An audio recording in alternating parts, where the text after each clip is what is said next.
All right, you and I are watching pure madness. He answers a random call, and the whole world completely shakes. Global leaders scramble for emergency.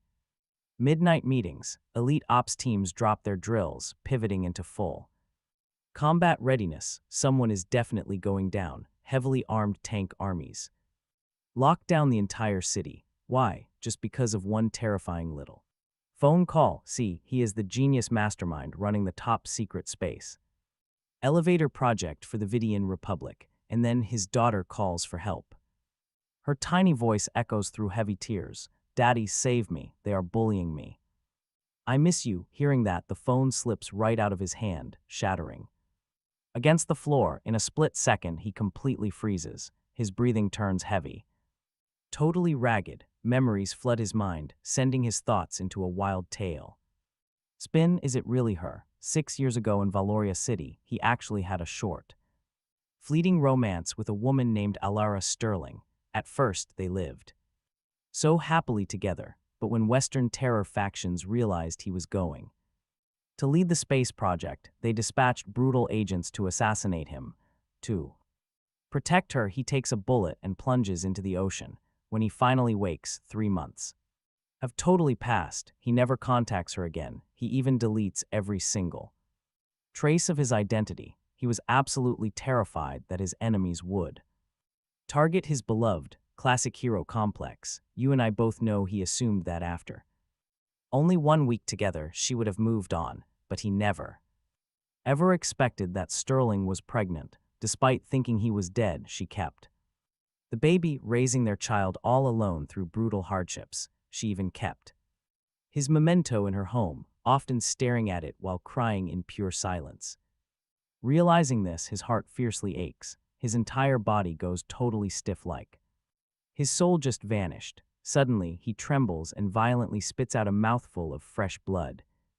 Because trauma always loves dramatic timing, a nearby scientist panics and rushes over. Commander, what is wrong with you? He yells to prepare the fastest jet.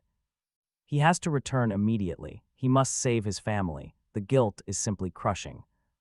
For years, he dedicated his entire life and soul to the country, yet his own wife and child were never protected. He feels he deserves death. His voice is totally hoarse, echoing like it came straight out of hell. Ripping off his white lab coat, he dashes right out of the secret base. Meanwhile, over at the Vidian Science Alliance, Director Ares Mercer is stunned, quickly ordering emergency comms to the higher-ups to report the chaos. How the hell are those guards doing their jobs? Commander Vance has family, and nobody even reported this. Inside the underground base, over 20 top-tier scientists erupt in absolute furious rage. Vance sacrificed in silence out in this wasteland for the Vidian Republic, yet his own wife and kid have their lives brutally threatened.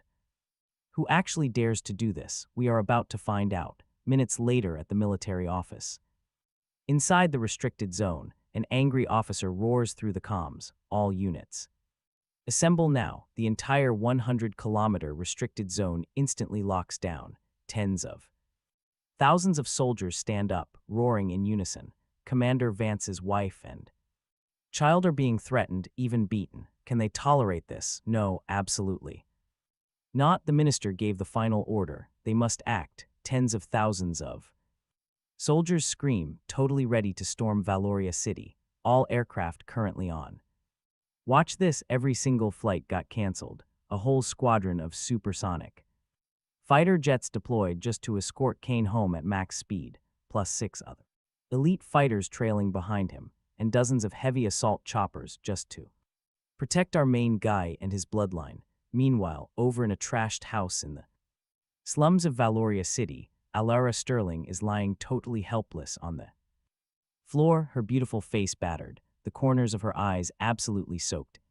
Tears. Right above her, over a dozen heavily armed thugs form a circle. Scarred Goon sneers at her. You cheap trash, don't be ungrateful.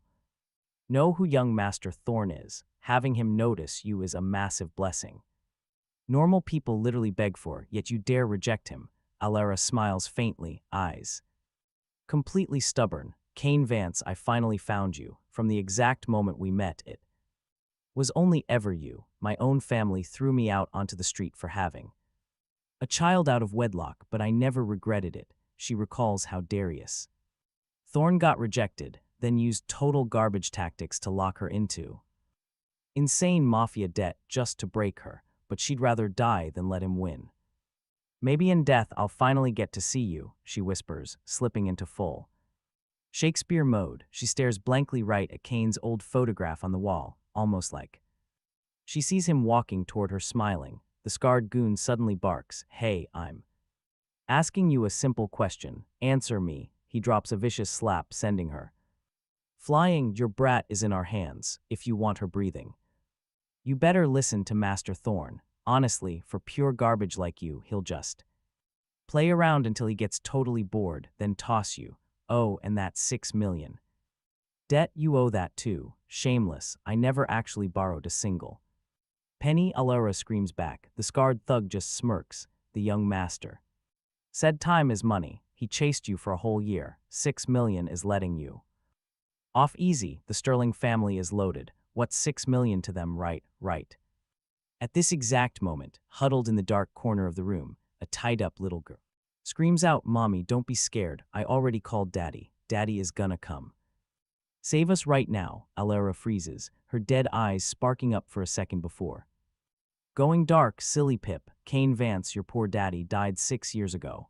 But Pip keeps crying, "Mommy, you lied to me. Daddy isn't dead. He's still alive." His voice was so incredibly warm. "He said he's coming right now and told us not to panic." Hearing this, the thug laughs like a total maniac. Even if the Emperor of Heaven himself dropped into Valoria, he couldn't do squat to us. What the Thorne family wants, they get. He violently grabs her hair, dragging her away. "No. Please don't take my mommy away. Don't take her." Seeing her mom getting dragged, Pip wails absolutely miserably from her corner.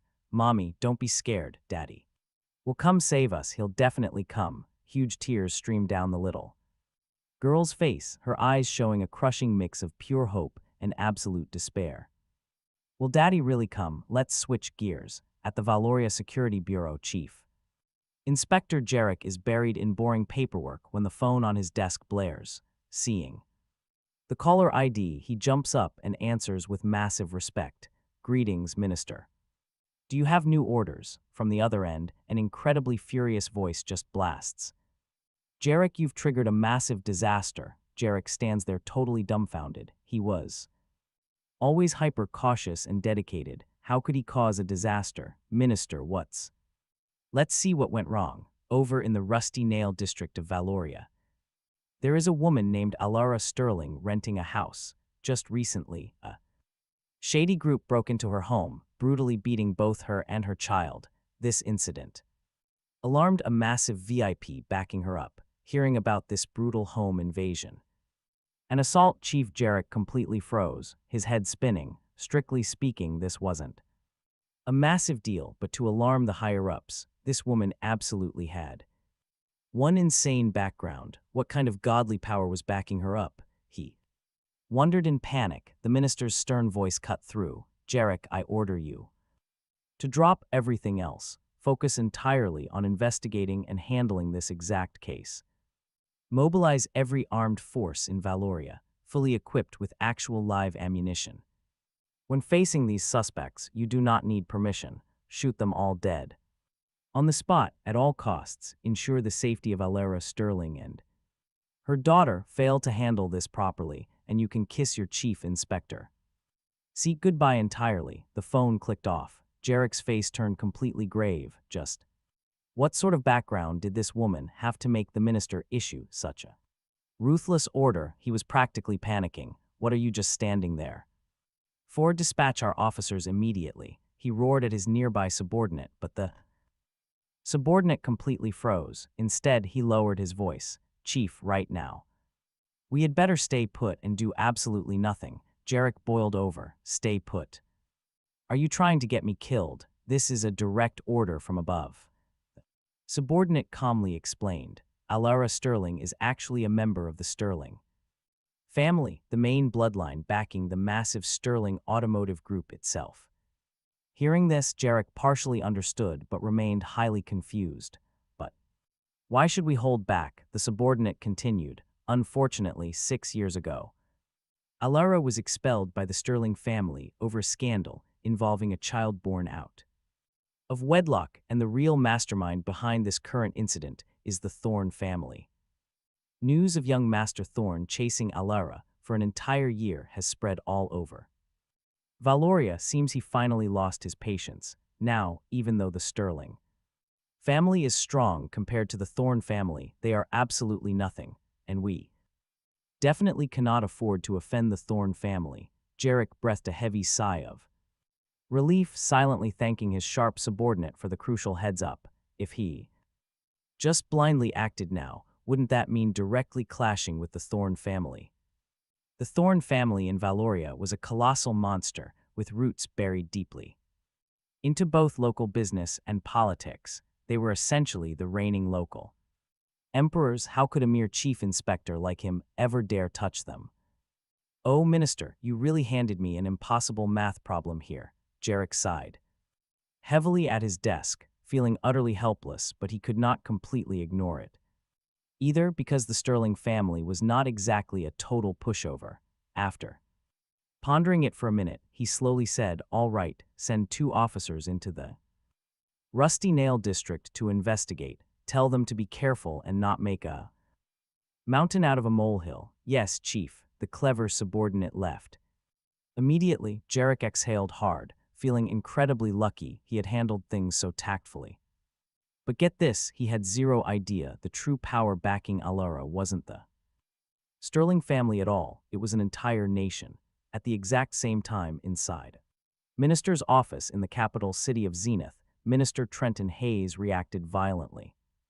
Boom, a book slams down, pure rage. You and I know the Vidian Republic prides itself as one of the absolute safest nations on the planet, possessing the strongest law enforcement power around. Yet, the family of an elite scientist who grinds day and night is suddenly facing death threats. What an absolute joke. How do you guys even operate? Is the Valoria security chief just sitting around doing nothing? He cannot even manage a tiny place like Valoria. Deputy Minister Sinclair stood right there, frantically saying, "I already called Commissioner Lyle," stressing just how severe things are. "No matter what, before Commander Vance returns, we must fix this smoothly. Just calling the security chief is not enough." Minister Trenton shook his head and barked, "Get my jet ready. I am heading to Valoria myself." Over in the Kalin Provincial Police Office, Commissioner Lyle was clutching his head,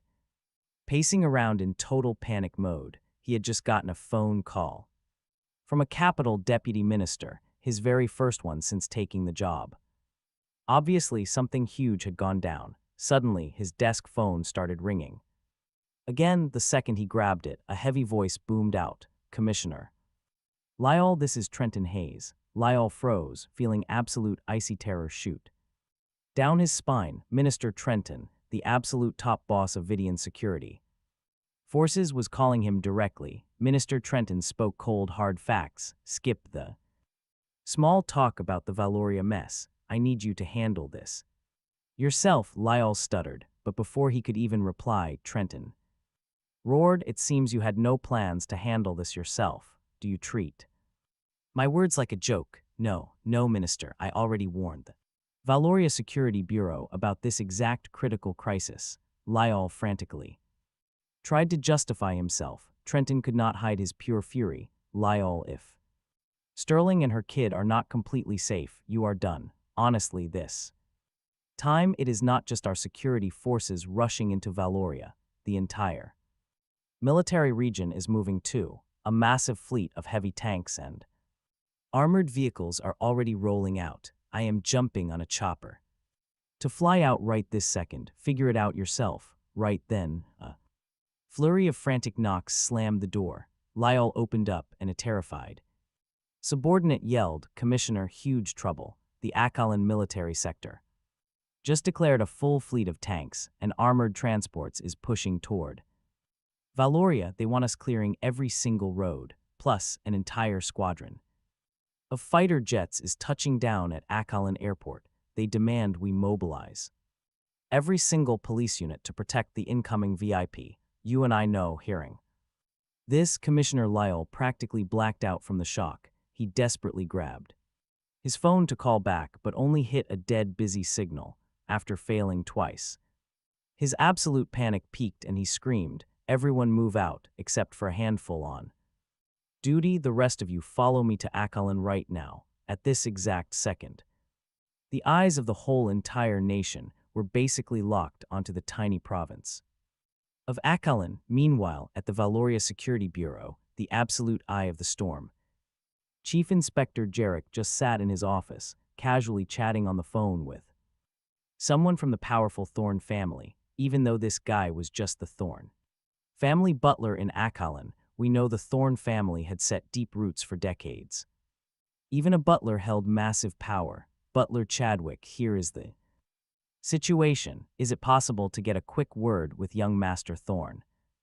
Tell him to back off for a bit. If the bosses call me again, I will be in a really huge mess. A freezing laugh echoed back at him, a tight spot. How about I just tell the patriarch to swap in a brand new chief inspector? For Valoria, Jarek forced a nervous laugh. Come on, Chadwick, you know I did not mean it like that. It is just those higher-ups. The butler cut him off cold. Do not mention those bosses to me. Here in Kalin, the Thorne family bows to absolutely nobody. Even the city top official has to bend the knee when greeting our patriarch, maybe realizing he sounded too harsh. The butler calmed down. Look, with the young master's attitude, if he wants a girl, she is his, daring to refuse. If that laked, would not the whole Thorne family look like absolute fools? But wait, I heard young Master Thorne nearly killed a guy, and the higher-ups warned that this mess triggered Allara Sterling's powerful backers. Jarek was getting nervous. So what if a few people die? We just pay them off. 10 million, 100 million. The Thorne family has cash to burn, and backers. Are you kidding me right now? In Aqualan, nobody dares challenge the Thorne family's might,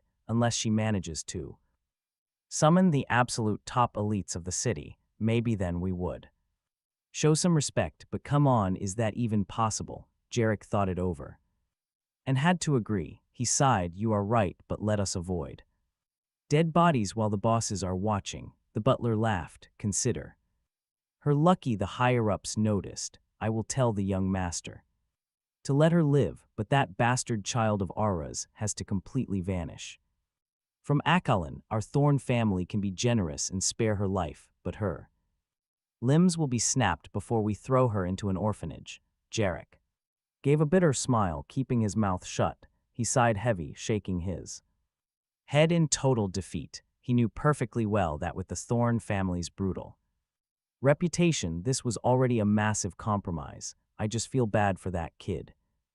I really tried my best, he whispered, helpless to change a single thing. Now you and I are heading to the North Valoria Airport. 6 supersonic fighter jets, 3 forming up on each side, guarded a massive central jet. That middle plane cut through the clouds like a blade, flying straight for the eastern runway at Kalin Airport. Watching this sheer madness unfold, the local airport boss felt his blood freeze solid. Holy smokes, what is happening here? Why did an entire squad of military jets just drop out of the sky? Panic setting in. He snatched his radio and screamed, listen up everyone, clear runway 2 right now. He yelled to the whole terminal, all departing and incoming flights are grounded. Everything freezes. Top priority belongs to those fighter jets. Heart pounding, he dashed right out of his office and sprinted downstairs. Stepping right outside the terminal, he watched heavily armored military trucks packed with hundreds of troops slam the brakes at the gate. A commanding officer yelled, everyone fall in line and prepare to welcome the Supreme Commander. The airport manager, shaking like a leaf, ran over stuttering, Captain Dallas, what is going on today? Is a major commander actually landing here? Why was I clueless? So we can prep, Dallas shot back. Listen up, you are exactly on time. Get a fully fueled chopper ready now. The commander has an absolute emergency. Got it, I will arrange it. But Captain, give me a Hint, who is this commander anyway? Honestly, I have absolutely no clue, Captain. Dallas dropped his voice. You and I know this means the entire Aqualan military region is completely mobilized, all for him. It involves his family. The local police force totally failed to step up, so the military region boss gave the order. If the cops will not act, we absolutely will. The manager's eyes practically bulged out. Wait, who in Valoria dares to offend a guy like this, pushing it to the point where the region boss personally deployed an actual army because the local cops were useless? Is the sky falling over Valoria? Boom, the deafening roar of fighter jet engines violently shook the entire airport upon landing. The cabin door swung open. Our main guy stepped out. This young man is the commander. Dallas thought in utter shock, quickly snapping into a sharp salute. Every single soldier threw up a perfectly crisp salute. He had zero mood for small talk and roared, "Get the transport ready. I am going to the Rusty Nail District right now." His totally ice-cold glare made Dallas shudder. He scrambled to lead the way. "Commander, the chopper is ready. We can leave at any second. Just follow me." Right then, the heavy soldiers and pilots from the escort jets finished forming up. They clicked their weapons hot, built a tight protective ring around him, and swiftly shadowed Dallas. The airport manager stared at this madness in complete disbelief. Soldiers guarding the commander made sense, but why were actual pilots tagging along? Do they not need those jets anymore? He practically yelled out, "Hey, are you all seriously leaving these fighter jets out here? Nobody is left to fly them." One soldier paused, turned around and calmly explained, "The planes do not matter. Dumping them is fine. The main army is not here yet. We are the vanguard protecting our commander. Supersonic jets are fast but carry barely anyone. The rest of the Frostmark army arrives later." Hearing this, the manager deeply inhaled. Sharp air, a massive main army is coming. He quietly followed, watching him board the chopper. "Stick with me, things are escalating. Pilots are national treasures." Yet here they stood, ready to ditch billion-dollar machines just to act as his bodyguards. It was pure madness. Suddenly, he remembered something and screamed right into his radio, "Lock down runway B2. Immediately." These are highly classified jets. No taking pictures whatsoever. Set up a 24/7 guard detail. Nobody approaches them. When he boarded the chopper, Frostmark frontier pilot fiercely stepped forward, aggressively yanked open the cabin door and coldly told the airport pilot, "Get out from now on. This chopper belongs to the military." The airport pilot's jaw practically hit the floor. "But this is the newest model. You might not know it." "Get out," the Frostmark pilot growled. "The commander is in a serious rush. No time for games." The airport pilot obediently abandoned the cockpit. Dallas brought a few soldiers familiar with the Aqualan terrain, then shouted to the rest, "Move out to the Rusty Nail District.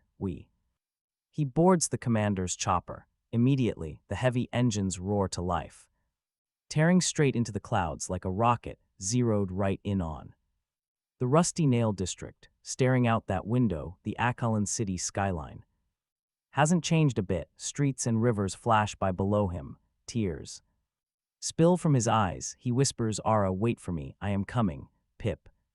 Daddy is finally back. Hold on just a little longer. Those monsters bullying you, I swear they will pay in blood." Meanwhile, back at that rundown house in the Rusty Nail District, inside the room, the bald thugs flash 6 smiles, slowly advancing toward little Pip sitting completely helpless on the floor. Suddenly, a voice shouts out from the doorway, "Hey brothers, what is happening here?" The suited man guarding the door scowls, immediately stepping up to block 2 police officers sent over by Jarek. He glares at them coldly. "This is young Master Thorne's business. Better mind your own." Captain Loxley just scratches his head, forcing a fake laugh.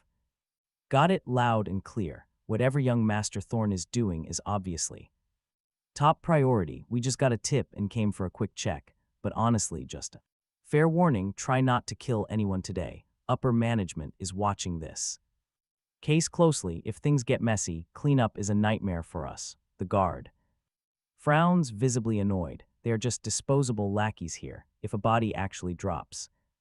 And the cops investigate, the Thorne family will absolutely throw them under the bus to save face. Let me think, the guard mutters. Right.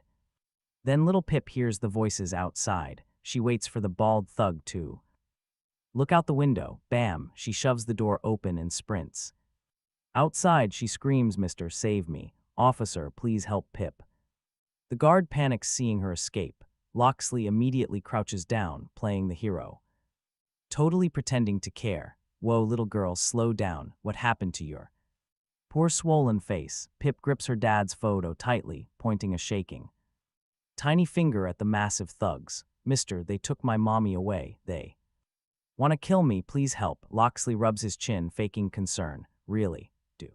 Do you have any proof? Because without evidence, I cannot just arrest them. So unfortunately, I cannot help you today. Run along inside now. I have official police work." Seeing this corrupt cop turning away, Pip bursts into tears. "Don't leave. They really are monsters." Pip is not lying. "Save my mommy." Her absolutely heartbreaking cries echo down the hall, but that bald goon simply scoops her right up, dragging her right back inside. The little girl's eyes are completely filled with pure despair. You and I know no kid should ever feel that. Since she was little, her mom always promised the world was beautiful and evil people always get punished, but right now, reality just delivered a totally merciless blow. The door slams shut. This sick villain grabs a heavy rolling pin, literally thick as a little kid's arm. "You have some nerve, you little brat, trying to escape. But you are lucky. The boss said to keep you breathing, but those arms and legs. Say goodbye, and when you rot in the orphanage, do not ever dare mention your mother's name again. Understand?" He raises that solid wood weapon high, swinging it through the air. Pip clutches her dad's photo tightly, backing away in panic, stammering, I got it. Answer me," he roars, stepping right up, standing over her, violently slapping her already swollen cheeks again. "All right, you and I are diving right in." One rough grab and Pip screamed. She was absolutely terrified. "Daddy, where are you? Why haven't you come to save me?" The bald thug just sneered, eyeing the crumpled photo in her tiny hand. "You brat. Keep dreaming. Even if your dad shows up, the Thorne family will crush him. Young Master Thorne already claimed your mother. You think he would let some other guy live? If people found out, the Thorne family would look like a complete joke." Pure malice flashed in his eyes, but suddenly a deafening roar ripped through the sky. Like a waking beast, a massive helicopter shattered the clouds, dropping down with lightning speed. Hearing that thunderous noise, little Pip glanced up, her teary eyes sparkled with sudden hope as she checked the window. "Could it be Daddy?" Mom said. "Daddy is a mighty hero. He will fly right out of the sky to save us." Rumble, the massive chopper dropped to a safe altitude, hovering fiercely midair. Its spinning blades instantly whipped up a brutal storm of flying dirt and dust. Now watch this. Inside that chopper, Commander Vance felt his gaze dragged toward the house. A tiny girl with a filthy, tear-streaked face locked onto his vision. Her big, round, bright eyes stared back at him, filled with pure, overwhelming hope and anticipation. Her delicate eyebrows were so familiar, gentle but incredibly resilient. Her nose was undeniably cute, but what made his heart twist in absolute agony was that fiercely stubborn look in her eyes. It mirrored his own perfectly. Right then, Vance spotted two thugs in black suits. One blocked the door, aggressively glaring up at the hovering helicopter. The other stood over little Pip, gripping a heavy rolling pin like a butcher's blade, completely ready to strike her down. Vance's blood boiled instantly. His entire body ached. Like 1,000 venomous bugs were ripping him apart. That was his daughter. "Don't you dare touch her. Run, Pip. Daddy is here." He did not care if the girl heard him or not. He just shoved the cabin door open, screaming until his throat went completely hoarse. Seeing his wild posture, the pilot panicked. Terrified Vance would jump. He screamed, "Protect the commander." Simultaneously, every other helicopter in the squad rapidly dropped their altitude hovering just 3 meters above the rough ground, through the chopper. Window Captain Dallas spotted those two shadowy figures inside the house. He knew that. Little girl was definitely Vance's family. Right now, Dallas wasn't thinking about earning military merit. His heart just surged with an indescribable volcanic rage. On the flight over, through a quick chat with the Frostmark squad, Dallas learned Vance was an absolute legend, a pivotal figure who pushed the Vidian Republic light years ahead. The commander spent his whole life protecting this country, yet the nation couldn't even protect his little girl. Realizing this, Dallas's eyes turned blood red, acting as if he wanted to spit the furious fire of his rage from his very soul. He roared, "Listen up, soldiers. Down there is Commander Vance's daughter, right?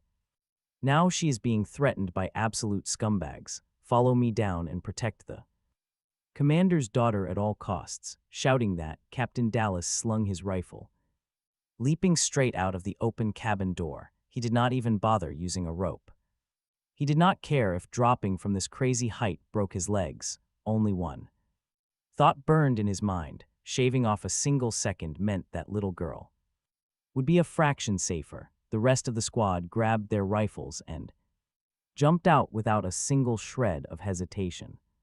Heavy thuds of bodies hitting the ground echoed continuously, and even though some sprained ankles, fractured bones, they didn't care. They gritted their teeth, gripping their rifles. They charged straight at the house, dropping gear and taking a knee. Above me, my helicopter pilot screamed, "Deploy the rope ladder for Commander Vance. No jump training. It is way too dangerous." Meanwhile, the others just kept dropping down. Safeties clicked off. They were fully ready for pure combat. In that split second before hitting the dirt, my men saw two images. First, the Starletter project out in the freezing Frostmark frontier. There I had pushed myself to the absolute breaking point, working to pure exhaustion, all for the experiments and data, collapsing right in the research lab. I lived in total chaos. That was me 6 years ago, and I was exactly the same today, never backing down. The second image they saw, the desperate, tender look in my own eyes as I stared down at my daughter from the chopper. Those two images fueled them. My soldiers swore that no matter the cost, no matter who stood in our way, they would unleash absolute hell to get justice for me, even if it cost them their very lives. I quickly slid down that rope ladder, right in front of the house. A bald goon heard the noise. He ran outside, saw the insane scene, and just froze, completely paralyzed, eyes wide with pure shock. Helicopters hovering above him, heavily armed soldiers raining from the sky like death was a joke. In a flash, over a dozen black rifle barrels locked dead onto him. Then a few of my limping soldiers rushed forward, violently slamming him to the dirt. He didn't even twitch. His mind went blank, utterly clueless as to what was happening. Inside, the fading sunlight pierced the window, lighting up my Pip's terrified little face. She just sat there, absolutely dumbfounded, like she couldn't believe her own eyes. In her darkest moment, my soldiers dropped in like literal heavenly warriors, riding the sunset straight down to save her. And there was one man looking at her, tears pouring down his face. "Me, is that Daddy?" Pip sat on the floor, staring in wonder as I walked quickly toward her, crying. The second she recognized my face, she screamed out, "Daddy, it is Daddy." Mommy always told her Daddy is a superhero. If Pip is a good girl, Daddy will fly down from the sky to see me. She had been so good, and now I was really here to save her. Pip's big eyes welled up with tears. She clumsily stood and bolted straight toward me. Like a little baby bird, she knew it was me, ever since she was old enough to talk. Her mother pointed at my photo and told her that was Daddy. The absolute best Daddy, a literal superhero. Seeing me now, she knew I had returned. Even missing 5 entire years of her life, there was zero distance between us. In her pure little heart, my image had lived with her every single day. All of it thanks to her mother's stories. In a flash, Pip buried into my chest, hugging me tight like a tiny koala. I choked back a heavy sob, weeping softly. "Daddy is here. Daddy is right here." feeling her trust me so completely. My heart felt like it was being ripped open. It is all Daddy's fault. I am so sorry. Sorry I didn't find you sooner. It is my fault, I whispered, completely consumed by deep regret and endless self-blame in front of my daughter. I couldn't say a single thing except I am sorry. Pip looked up, using tiny hands to wipe the tears off my cheeks and whispered, Daddy, do not cry. Daddy is a superhero. Superheroes never cry. I nodded hard, fighting back the heavy tears, He forces a smile for the little girl in his arms. Suddenly, he notices the mark on Pip's cheek. You and I can feel his heart clench. From the helicopter, he thought.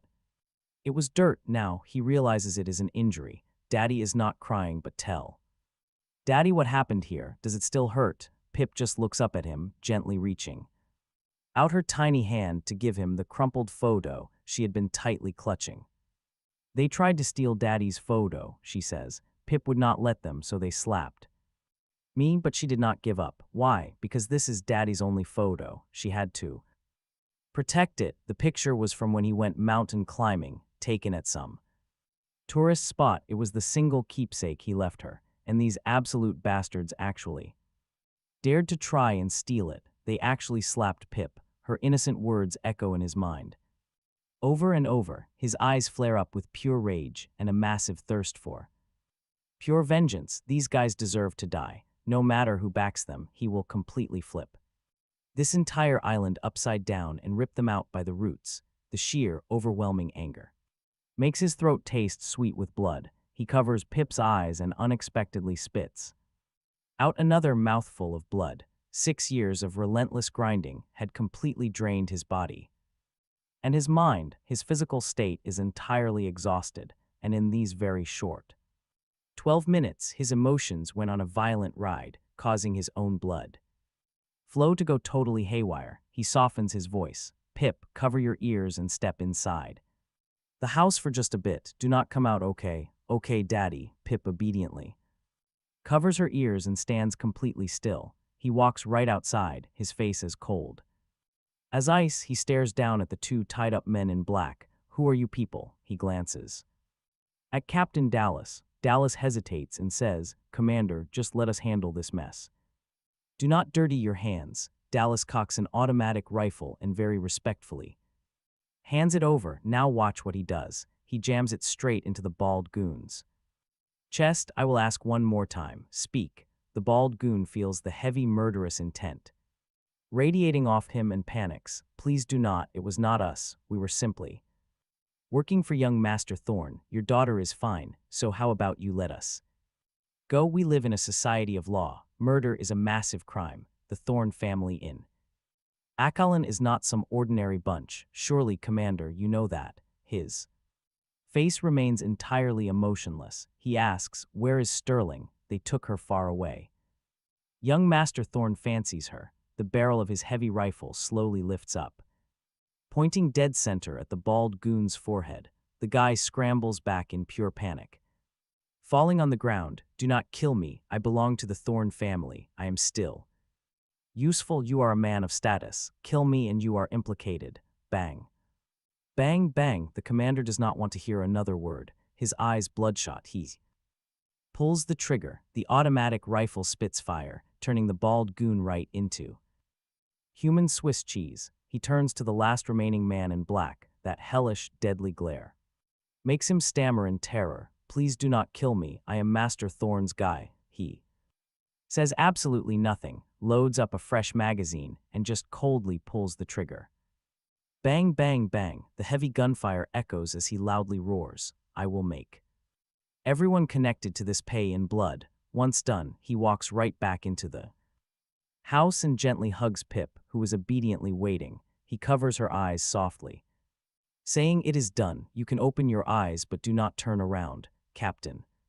Dallas and the soldiers quickly follow behind. As he walks, the captain anxiously texts a report, not to snitch, but guys, he needs them to brace themselves for the fallout was real. The pilot walking alongside suddenly asked, Captain Dallas, were you actually planning to pull the trigger and take the blame for Commander Vance? Dallas sighed, nodding slowly. Exactly. Too many people rely On the commander, we couldn't let him carry that burden. The pilot just shook his head. You're overthinking things. 2 scumbag lives mean absolutely nothing here.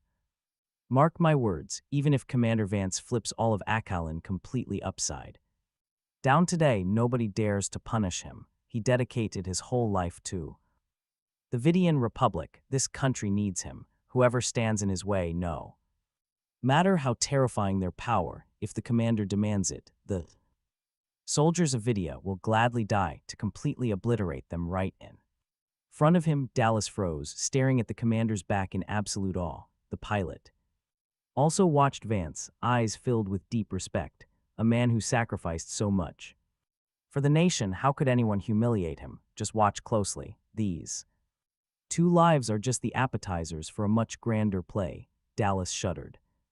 Early on, he heard whispers about the massive forces backing Vance, thinking he understood things, but you and I know he hadn't even scratched the surface. Meanwhile, just outside the Rusty Nail district, Police Captain Locksley and a few officers cowered inside a dark car with the engine completely shut off. They trembled, watching Vance lead his heavily armed squad right out of the village.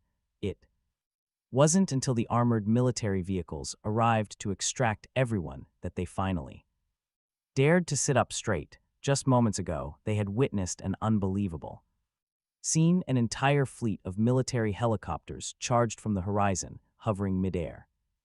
Soldiers with rifles dropped down like gravity was optional, and Vance, the mysterious commander, personally raised an automatic rifle and immediately gunned down young Master Thorne's 2 lackeys right on the spot. We are absolutely, totally dead. Locksley's face turned chalk white with pure panic. Young Master Thorne kicked a massive steel plate this time. If they investigate, we are definitely not escaping. If that little girl testifies we were there, they will track us down. When that happens, we are guaranteed dead meat. Yeah, Captain Locksley, please think of something fast. We only came here following orders. You can't just abandon us. Police officer panicked, his entire voice shaking. Locksley, looking paler by the second, grew incredibly irritable. Bastards, whenever there are actual perks I get nothing. Now that we need a scapegoat, you remember me. Stop arguing and think. I have a terrible feeling the sky over Kalin is collapsing. Military choppers. Who the hell is that guy? Locksley didn't answer, just slowly lowered his head in deep thought. A few tense minutes later, he looked up, voice hushed. Think about it, with the chief's power, can he even protect us? Absolutely joking.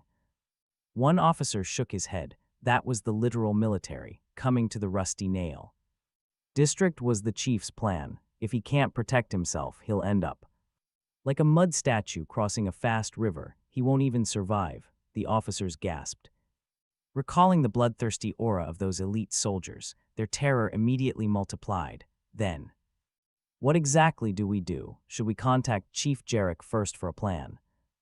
An officer suggested. The thought of making contact was terrifying, but everyone nodded. That's our only choice. Meanwhile, back at the massive Thorne family mansion, Lucius Thorne turned to butler Chadwick and ordered, "Call the young master. Tell him to be. Just don't sink the boat in a puddle. Tell him to stay alive, butler."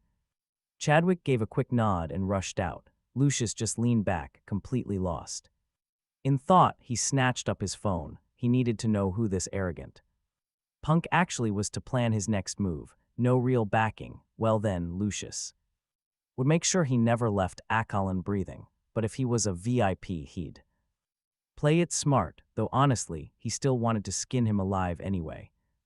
Lucius dialed up a few high-level, heavy-hitting friends, strangely enough. Nobody knew this guy's background, and you and I both know what made it weirder. They were all dodging the question on purpose, like they were terrified of the crossfire, hanging up super fast. Then Lucius frowned hard. Okay, this kid wasn't normal. Even those veteran politicians were shaking like leaves in a storm, but he realized something. The more powerful this guy was, the more destroying him would boost the Thorne family name. It was the ultimate chance to flex their power. Lucius tapped his fingers hard against his desk, dialing one last number. After forever, the call finally Went through, a rough voice echoed. I told you, unless it is a total crisis, do not call. Lucius faked a grin.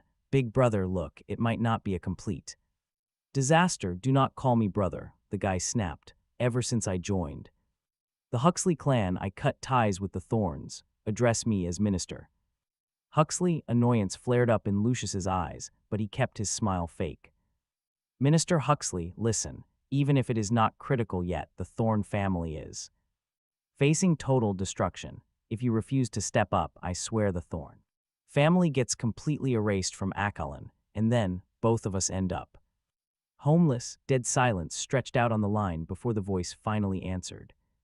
Talk. So Lucius laid out the whole crazy situation, start to finish. The line went totally dead again for minutes, then the voice came back. You said he flew into Akalin by chopper with Captain Dallas. Man, you are looking at this way too simply. Provincial-level contacts cannot fix a mess like this. Lucius scowled. What do you mean? Local politicians simply cannot give military orders. Only someone inside the Akalin military zone could force Captain Dallas to move, meaning your target definitely has serious military backing. Lucius's eyes went completely cold. Wow, I didn't think I was underestimating this guy. Military connections, that's insane. Minister Huxley's voice smoothly continued, but he only pulled one captain. His actual influence might not be god tier. Here in Akalin, my godfather is actually the chief secretary of the whole military sector. He commands massive respect from the top commander. I'll make the call and have him squash this right now. Lucius froze. Honestly, we didn't see this coming either. A brother absent from Akalin for 10 years actually had these insane connections.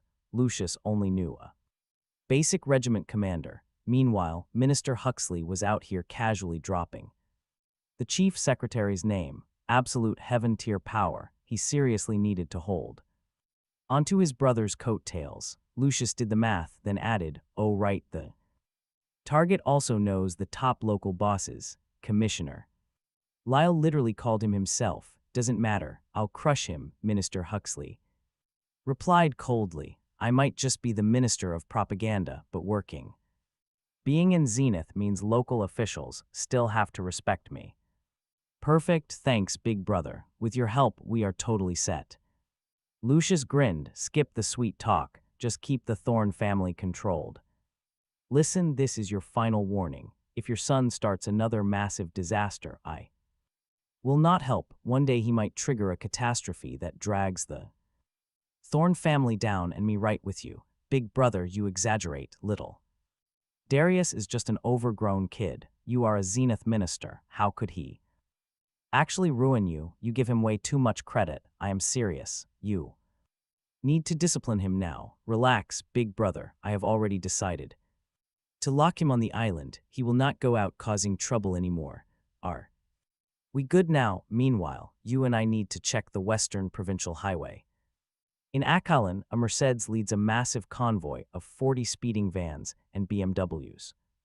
Down the road, inside the car, Darius Thorne just finished a phone call with Butler Chadwick. His face looks absolutely furious. Bastard, who is this crazy guy? Protecting Sterling, he actually dared to wipe out my men. Do we know who he is?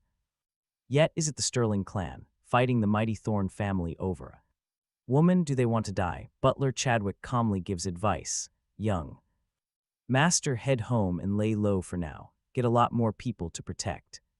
Your father is making calls to fix this. Right now you must make absolutely certain the enemy cannot find you. Darius nods and hangs up the phone. Despite acting so arrogant, he plays it safe when his life is threatened. He immediately calls his buddies. Buster, I am near the Western Provincial Highway. Bring some guys to back me up immediately. Grab weapons. The more men, the better. Someone is trying to kill me. What? Someone is actually hunting you down. Are you serious right now? Who in Akalin dares to touch young Master Thorne? Did they completely lose their minds? Hold on tight. I am on my way. After several more frantic calls, Darius finally breathes a sigh of relief, looking at the 100 armed thugs surrounding him, plus another 100 inbound. he feels totally and completely confident. With 300 people protecting me, I refuse to believe that this guy can touch me. Now he wonders who this mysterious enemy actually is and what his background is to challenge him like this. Is it really for Sterling? If so, I will teach him a bloody lesson. Fighting me over a girl he clearly does not know the meaning of death. To Darius, the Thorne family rules the entire sky of Kalin, a fact drilled into him since childhood, even if he takes a temporary beating. As long as his family has his back, nobody can ever touch him. Touching Darius Thorne means slapping his entire powerful family in the face. His father will absolutely never forgive that, but stick with me. He decides to play it smart and not rush back to his main base right away. He fears the enemy already knows the location and set up an ambush. He stops to wait for all of his backup to arrive. Before moving out, in another car, Allara Sterling stares blankly out at the totally unfamiliar surroundings. Her heart is completely panicking, but she does not dare ask a single thing. She only worries about Pip, terrified if her little daughter is safe. As for her own dark fate, she really could not care less. She has grown incredibly used to endless suffering. Death might actually be a peaceful release for her, but she fears if she dies, little Pip is too young to survive alone. She just cannot rest, thinking. Absolute despair washed over Ara. But then, the sudden roar of heavy engines filled the air. Dozens of cars arrived, one after another. Seeing his backup finally pull up, Darius let out a massive breath. After greeting his men, he strutted right over to Ara's car and snarled, "Looks like you have some serious backing out here, huh? Somebody in Aqualan actually dared to cross me for you. Speak, is it the Sterling family? Did you beg them to save you?" Ara jolted. Right in that exact moment, she remembered little Pip's screaming words right before being taken away. "I called Daddy. Daddy will save us." Could it be him? Is Kayn still alive? But she quickly sighed, forcing herself to believe it was completely impossible. She was terrified of holding on to hope, only to be crushed by despair again. As for the Sterling family Darius just mentioned, that idea was even more ridiculous. She never contacted them, and honestly, even if she actually did, they wouldn't bother saving her anyway. To that family, Ara only mattered if she was useful. Now that the young master of the Thorne family had her, the Sterlings would absolutely run as far away as humanly possible, no question. Thinking about all this, Ara fell into a daze, completely clueless about what was actually happening. The Sterlings only cared about cold hard cash. They definitely never came to rescue her. So who was it? You and I both know. Was Kayn alive? Just thinking about that wild possibility, 2 heavy streams of tears rolled down her cheeks. Years ago, during her absolute lowest point, she met him, the man who brought her real hope, giving her pure joy and the actual will to survive. But in her darkest hour, would Kayn really show up? Darius saw Ara staying completely silent and furiously screamed, "Bitch, I am talking to you. Are you playing deaf?" Rumble. Suddenly, a massive, deafening roar echoed from the sky, getting louder by the second. Darius frowned and looked up. 3 heavy helicopters suddenly appeared on the horizon, speeding right toward them. His 300 goons stopped talking too, staring up. In total shock, inside the car, Ara heard those engines. She looked up roughly 100 meters away, and right there, piercing through the distance, she saw him. Kayn, leaning out the helicopter cabin door, his face completely etched with raw anxiety and tension. It was Kayn Vance, the man she loved. He came to take her home. Ara burst into tears, a gorgeous broken smile mixed with her heavy crying. She remembered the bedtime story she always told little Pip. Daddy is a true superhero who will fly down from the sky to punish the bad guys. And now Kayn was here, arriving from the sky just like that story. Unable to hold back, Ara shoved the car door open and bolted out, running desperately straight toward the chopper. She waved her arms with all her might, praying Kayn would see her. Up on the helicopter, Kayn was crying too, staring down at that familiar, desperate silhouette below. He realized she had lost so much weight, though she looked much more mature now. But seeing her messy hair and those dark bruises, the killing intent inside him completely exploded. Ara, I am here. Wait for me, Kayn furiously roared, hearing his voice. She wailed, totally overwhelmed, waving her arms even harder at the sky. Hearing her cries, Darius snapped out of his daze, absolutely furious. Drag her right back here, arriving in a chopper. That bastard must actually have some serious backing. Darius wasn't stupid. You and I know he messed up, so his only option was to use Ara as a hostage, so he wouldn't be a sitting duck. But his thugs just froze, stammering in terror. Young master, those look like special ops. They have weapons. The young master scoffed. So what? This is Aqualin. You really think they dare shoot me? I am the Thorne family heir. They would not fire unless they want to die. His goons actually bought that logic. The Thorne family in Aqualin was totally terrifying. Even with weapons, would these soldiers really dare to mow down a massive crowd? Gaining fake confidence, a few thugs immediately lunged right at Ara. Meanwhile, up above from the two armed helicopters, the heavy clack of rifles cocking echoed loudly. The special ops captain roared his orders: drop fast, protect Miss Sterling, any scum daring to approach her, shoot to kill immediately. Bang, two thugs charging straight for Ara caught hot lead instantly, dropping dead on the pavement. The massive military choppers touched down fast. Absolute relentless gunfire followed in just a blink. Almost 20 thugs surrounding Ara hit the dirt, but she did not care about the absolute carnage. Looking up, she ignored it all, her eyes locked on Kalin's silhouette, the man she had not seen in 6 long years. He was burning with pure impatience on that chopper, hovering 10 meters off the ground. He literally could not wait, sliding rapidly down the heavy rope ladder. Boots hitting a pool of crimson blood, he sprinted forward. Some dying thugs tried to grab his legs, but before they even got close, the elite Frostmark soldiers behind Kalin executed them instantly. He completely ignored the deafening gunfire. In his eyes, only Ara Sterling. Closing the gap, he threw his arms open and pulled her tight against his chest. Is it really you, Kayn Vance? I missed you so much. Hold me tight. Do not let me wake up. Please do not ever leave me again. Ara's tears completely soaked his shirt. For years she had swallowed endless pain, unlike little Pip who could cry to her mom.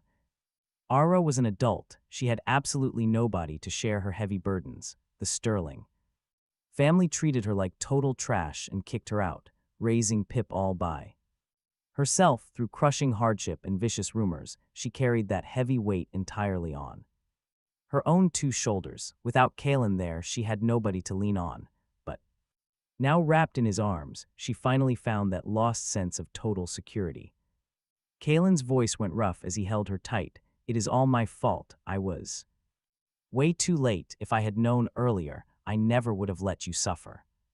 Because of my dangerous status after that incident, I was terrified you would be targeted too, so I vanished quietly. I never expected that choice would lead to this. I am so sorry. It is all my fault. Ara listened quietly, seeing him blame himself, and she actually smiled. Lifting her head from his chest, she reached up to hold his face, kissing him fiercely. All around them lay blood and dead bodies. Above them, heavy choppers hovered. In the distance, the brutal sound of gunfire raged, but nothing mattered now. They simply lost themselves in a deep, passionate kiss. Pulling back, she glanced at the soldiers forming a human shield to protect them, then finally asked the massive question she had buried for so long.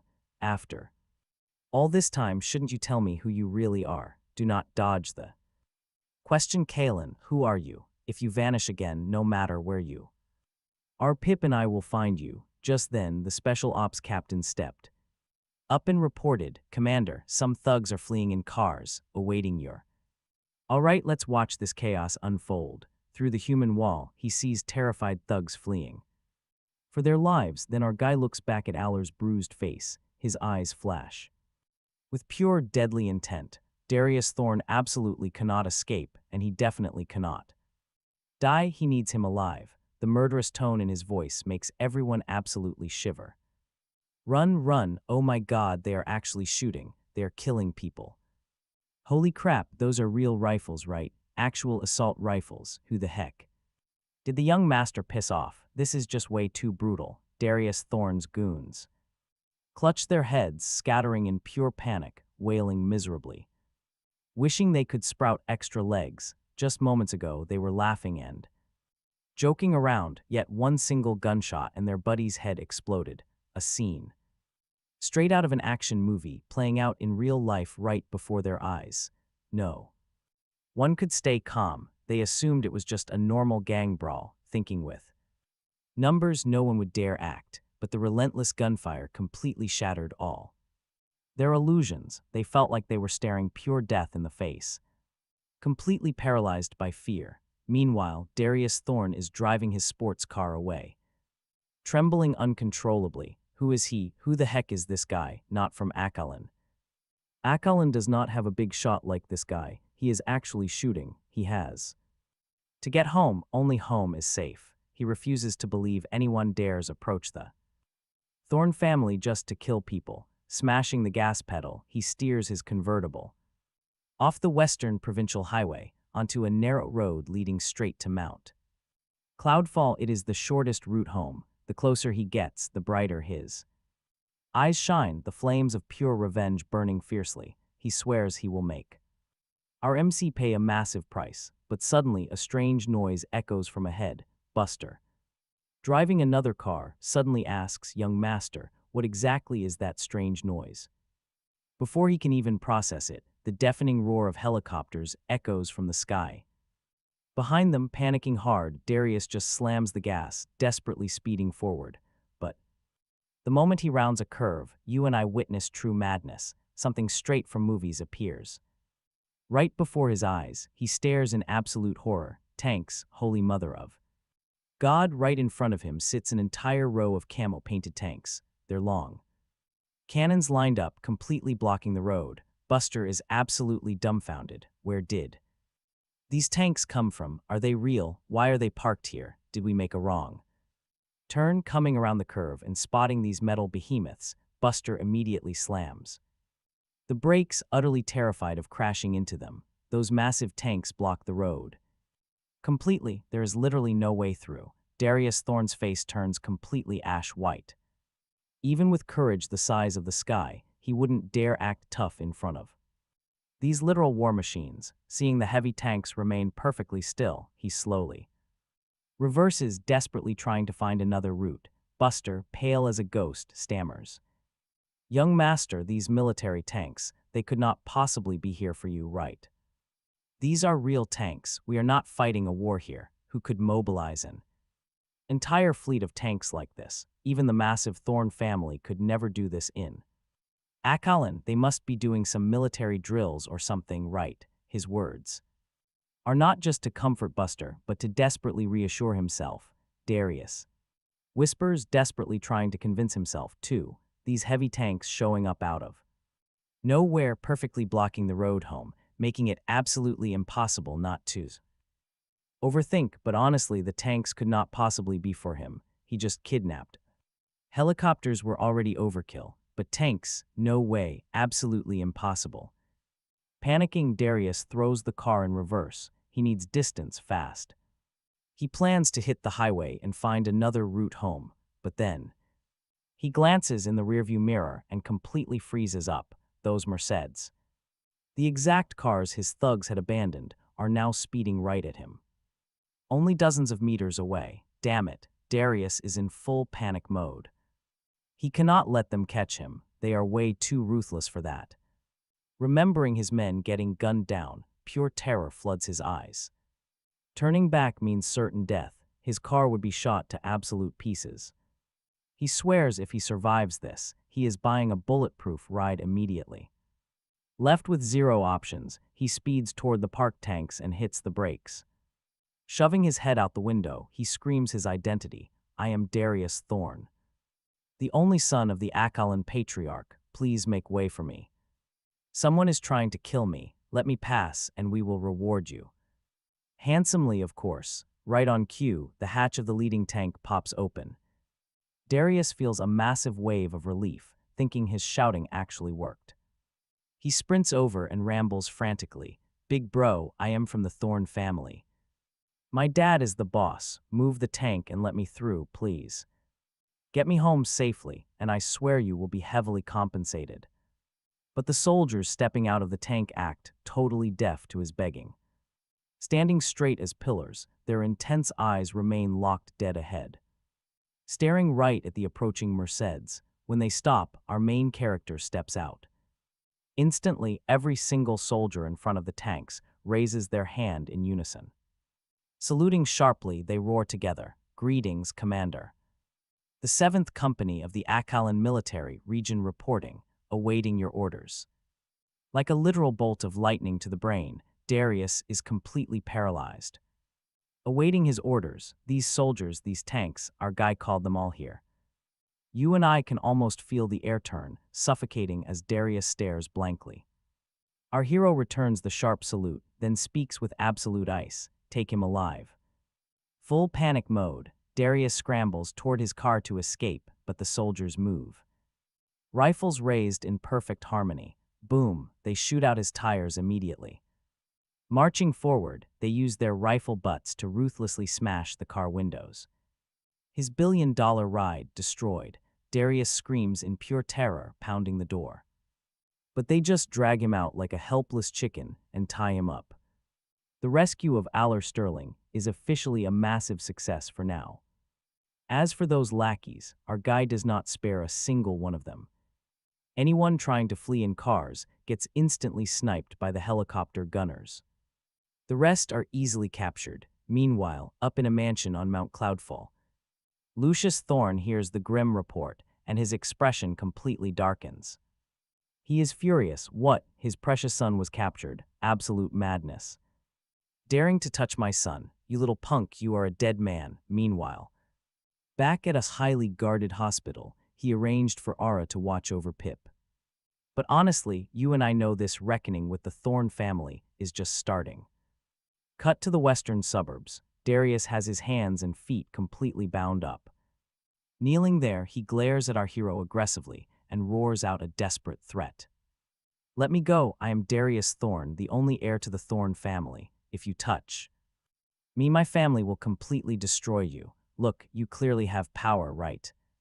So you definitely know how strong the Thorne family is. Let us be honest. There is no deep blood feud between us. We do not need to fight until both sides are destroyed. Fine, I admit taking your woman was wrong, but I didn't do anything to her. You already killed dozens of my men anyway. We are totally even, right? For high society elites like us, profit is everything. Is one single woman really worth risking our lives over? High society, our main character sneers, turning around and ordering, "Give me a knife." A Frostmark soldier immediately pulls out a heavy combat knife. Now, you and I watch as our hero takes the blade and walks toward Darius. The guy panics, ready to beg for his life, but hesitates. If I show weakness, he will think the Thorne family is a joke. Will he kill me right here? Swallowing his fear, Darius yells out, "Do not think you can scare me. I am the young master of the Thorne family. You and your stinking soldiers daring to murder people is an abuse of power, a total massacre. You are done. For if you refuse to let me go, public outrage will absolutely explode, no matter what power you hold. Nobody can protect you. Let me go now. I promise the Thorne family will help cover this mess up completely so word never gets out. You deserve to die." Before Darius can even finish his empty threat, a blood-curdling scream echoes out. Our MC stabs the knife straight into his lower nether regions, then rips it back out. Crimson blood spurts everywhere, trailing down the gleaming, heavy blade. Onto the floor, Darius squeals like a slaughtered pig. The hero grabs the phone he found on him and calls Lucius Thorne directly. "Darius Thorne is in my hands. I am giving you two choices. Option 1, Darius Thorne dies. Everyone involved in this confesses and accepts their punishment. You personally come to beg for forgiveness and this matter ends. Option 2, try to avenge your son. Let us see if the Thorne family has what it takes." On the other end, Lucius Thorne is breathing heavily. After a tense, agonizing silence, he totally explodes. Who gave you the guts to take my son? If a single hair on his head is harmed, I will chop you into 100 pieces and leave you without an intact corpse. In Aqualin, absolutely no. One acts tough with the Thorne family. Who the heck are you? Are you seriously looking for death? Our main character calmly replies, as expected, you chose the second path. Well, then you can listen to your son speak one last time. He places the phone in front of Darius, who is currently writhing in absolute, agonizing, half-dead pain. Save me, Dad, save me, he stabbed me. Kill him, you have to kill him. Standing right beside him, our guy drives the knife directly into his chest, the blade flashes sinking deep. Before today, he was just a simple scientist, a quiet researcher who had never killed anyone. But today, counting Darius Thorne, he had officially taken 3 lives. You and I know once you step onto this blood-soaked path, there is no turning back. Little Darius, how are you? Speak. What did you do to him, you bastard? Answer me, what did you do to my son? Lucius screams into the phone. Seemingly guessing the grim reality, our hero speaks coldly. I ended his pain, and let me remind you, you chose the second path. Darius Thorne losing his life is only the beginning. From now on, the Thorne family in Aqualin completely ceases to exist. You can use all your power to seek revenge or wait for me to come to you. Oh, and I am. All right, you and I are watching pure madness. Kalin hung up, turning to leave. On the floor, Darius Thorne lay in a massive pool of his own blood, barely even breathing. Captain Dallas stood quietly nearby. Seeing Kalin was completely finished, he stepped right up, handing over a highly secured USB drive. Commander, here is every shred of evidence covering the Thorne family's absolute tyranny in Aqualin. Just Lucius and Darius alone. Over 7 confirmed kills, vicious assaults, and massive horrific crimes, plus massive money laundering, huge tax evasion, and endless bribery. Why hold out on me? Kalin frowned, snatching up the flash drive. Dallas flashed a bitter smile. Commander, the Thorne family's dark influence goes insanely deep, not just locally in Aqualin but statewide. Rumor actually says they have heavy backing from way up top. Until I knew we could totally crush them, I didn't dare expose this. We only get one shot at this. If word leaked that I was secretly gathering this evidence, taking them down would become totally impossible. It would cost countless lives. Kalin nodded, dropping the subject. Perfect. Go broadcast an absolute lockdown order across all of Aqualin. No, the entire Aqualin province. From right now, anyone holding dirt on the Thorne family's shady business needs to send it directly to his email. Kayn Vance openly promised to completely annihilate them within 3 days. This news exploded like absolute wildfire, throwing all of Aqualin into pure, unhinged chaos. Meanwhile, inside a highly guarded, elite conference room, the city's heavyweights of Aqualin had quickly gathered. Old Man Tobias, head of the Tobias clan, hosted. Scanning the nervous crowd, Tobias finally spoke in a dangerously low tone. Everyone, you are all here, so you definitely know what just happened. Aqualin hasn't seen a shake up this massive in forever, and let's be real, none of us can hide from this. We all know exactly how terrifying the Thorns are, but this mysterious Kayn Vance, he is absolutely no joke either. So who do we back? We are all basically chained together right now. Whoever we pick, we have to stay totally united. This is a literal life or death gamble. Pick wrong, we die. I strongly advise anyone thinking about playing both sides like complete cowards to drop that stupid idea right this second. Entire room instantly exploded into pure chaos and furious debate. Everyone understood the terrifying stakes. Kalin and the Thorne family had hit a violent breaking point, where only one side survives. Kalin was completely dead set on wiping the Thorne Empire, meaning anyone linked to them gets completely purged. If these elites didn't back Kalin right now, they would absolutely burn as collateral damage when the Thorns finally fell. But if they picked the wrong side and got purged, their entire life's work would just vanish into thin air. And if they actually backed Kalin Vance while the Thorns fought, A brutal, scorched earth war. Would those villains really ever spare any? Defectors, you and I both know history. People tried to challenge the Thorne Empire. But their fates were always completely tragic. The Thorne family's dark reputation was built step by bloody step, battle after battle. Wiping out the sheer terror gripping these powerful elites was not gonna be easy. The biggest problem, they had zero clue how incredibly overpowered Kayn truly was, but they knew the Thorne family's ruthless power way too well. For years, the Thorns had basically evolved into the untouchable local emperors of Akalone.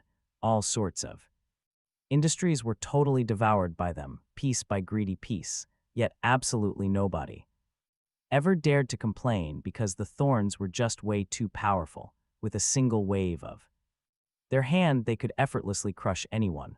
Honestly, which of these nervous elites didn't want taking down the Thorne family? You and I know they wanted it, but fear paralyzed them. If they joined Kalen's side, and he failed, knowing the Thorns' brutal methods, would they survive? Not a chance. The Thorns would absolutely annihilate their entire bloodlines. Total wipeout.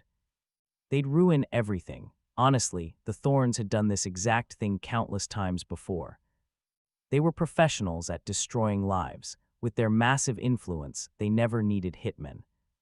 No hidden blades required. Just pulling a few high-level strings was always enough to make any rival completely collapse. Inside that boardroom, everyone was sweating bullets, totally torn. Picking a side felt impossible. This wasn't just business, it was a literal death gamble. Everything was on the line. The whole room just exploded into frantic, screaming debates. Just showing up to this meeting proved they secretly hated the Thorne family's guts. Years of absolute tyranny had basically made them everyone's enemy. These elites felt zero pity. They honestly just prayed for the Thorns' sudden downfall. Total destruction. Almost every single person there held dirty secrets about the Thorne Syndicate. They had the receipts waiting for the perfect strike, but pure terror kept them paralyzed. No one stepped up. Old man Tobias just smiled bitterly, helpless. What are we even discussing? We cannot hide forever. Time is basically up. A minute ago, that ancient monster from the Thorns dropped a bomb. He gave me 2 hours to show up. He is forcing us to choose sides or get slaughtered. Damn. He commanded me to. Looks like that psycho sent the same threat to everyone here. What do we actually do? I swear I want to end that old freak. He treats us like what? Dogs. We come when called and scatter when kicked. He is seriously pushing us into a dead end. Are the Thorns seriously not afraid we might actually bite back? Should we even show up? Going is absolute suicide. Showing our faces means telling Kalin Vance we chose the Thorns. If Kalin takes the win, we are dead meat. Exactly, we got bullied by those tyrants for decades, and now we gotta share their grave. Plus, we only have 2 hours left. That twisted old villain gave us zero time to even process. Trapped, can't stay, can't run. What now? As old man Tobias finally finished his grim warning, absolute panic erupted. These untouchable elites literally felt like their brains were about to explode. One side of them desperately wanted to crush the Thorns to dust, but on the other, placing that deadly bet was terrifying. Caught right in the middle, suddenly a stunningly sharp businesswoman raised her head, eyes narrowing. Does anyone here actually know who Kalin Vance really is? We already know the Thorns' monstrous power. For this kid to act this fearless, his background must be absolute insanity. Exactly, a massive middle-aged boss sneered back. Even if Kalin has backing, how could he possibly eclipse the mighty Thorns? He is just an arrogant punk flying blind, totally oblivious to the true power scaling in this city, he barked out. Listen, according to all our underground intel, Kalen's support network isn't even that crazy. He mostly relies on Captain Dallas, provincial level at best, but the Thorne Syndicate, oh, you and I know they have deep, heavy roots all the way in Zenith. It is no contest. Those brutal words made everyone turn completely white. The Thorns' elite Zenith ties were exactly the thing terrifying them the most. Instantly, another voice cut in. But wait, what if Kalin also commands secret power in Zenith? we literally know zero facts about him. Right, the kid might be hiding 90% of his true strength. Seriously, let's not jump to fatal conclusions. Watching the entire room slowly side with Kalin, the boss furiously slammed his fist down. Even if that punk knows Zenith VIPs, is he stronger than the Thorne family? And even if he does, have you considered the brutal fallout? When you involve those massive Zenith elites, do you honestly think they are going to fight to the death for us bottom feeders? When that blows up, the ones who suffer most are a small fry. His grim warning immediately darkened everyone's faces. These guys had survived the ruthless business world for years, absolute veterans, sly old foxes. They instantly grasped the deadly trap. Whichever side they picked, a clean and happy ending was highly unlikely. You and I both know the stakes, so what now? Someone's voice chimed in. The middle-aged man lowered his tone. Unless Kayn Vance actually has deep ties in Zenith, but military backing, maybe even the entire nation behind him. Only then would the Thorne family finally lose. He slowly shook his head, trailing off into silence. But that is pure fantasy. Who could possibly be that overpowered? Sounds like an absolute myth. Right as everyone hit that desperate dead end, urgent knocking slammed against the door. The Tobias family butler rushed inside, panting completely out of breath. Patriarch, big trouble, something massive just happened. What is the rush? Just speak slowly. What is so urgent? Old man Tobias was already losing patience, seeing the butler. Panic just made him even more annoyed. The butler frantically gasped out, Patriarch, this head of the Sterling family, Alden Sterling, actually tried to convince his daughter Allara to demand that Kalin Vance personally march right over to the Thorne family and apologize, begged the Thorne family for mercy. Everyone in the room completely froze. Alden Sterling was still the Sterling family boss, a major figure with serious respect in Allan, yet he was acting this incredibly cowardly. They all knew the dark story. Allara was nearly murdered by the Thorne family young master. To make things worse, his granddaughter was beaten half to death. That blood feud ran deep. Yet Alden actually dared to ask his daughter to drag the man who saved her life to grovel before the Thorne family. If she really went, would they even spare her? Alden totally knew the deadly consequences, yet he still did it, just because he feared the Thorne family authority. He was ready to push his own flesh and blood right into a literal meat grinder. What kind of cowardly trash is this guy? I thought Alden Sterling was a tough boss. Turns out he is totally spineless, throwing his own daughter under the bus. If anyone dared touch my kid, I would risk my life to make them bleed. Thorne family or not, Alden Sterling is truly useless, pushing his own child into the flames. The Thorne family son is already dead. Does he really think sacrificing his daughter fixes anything? That the ruthless Thorne family will forgive the Sterlings? The room erupted in pure condemnation.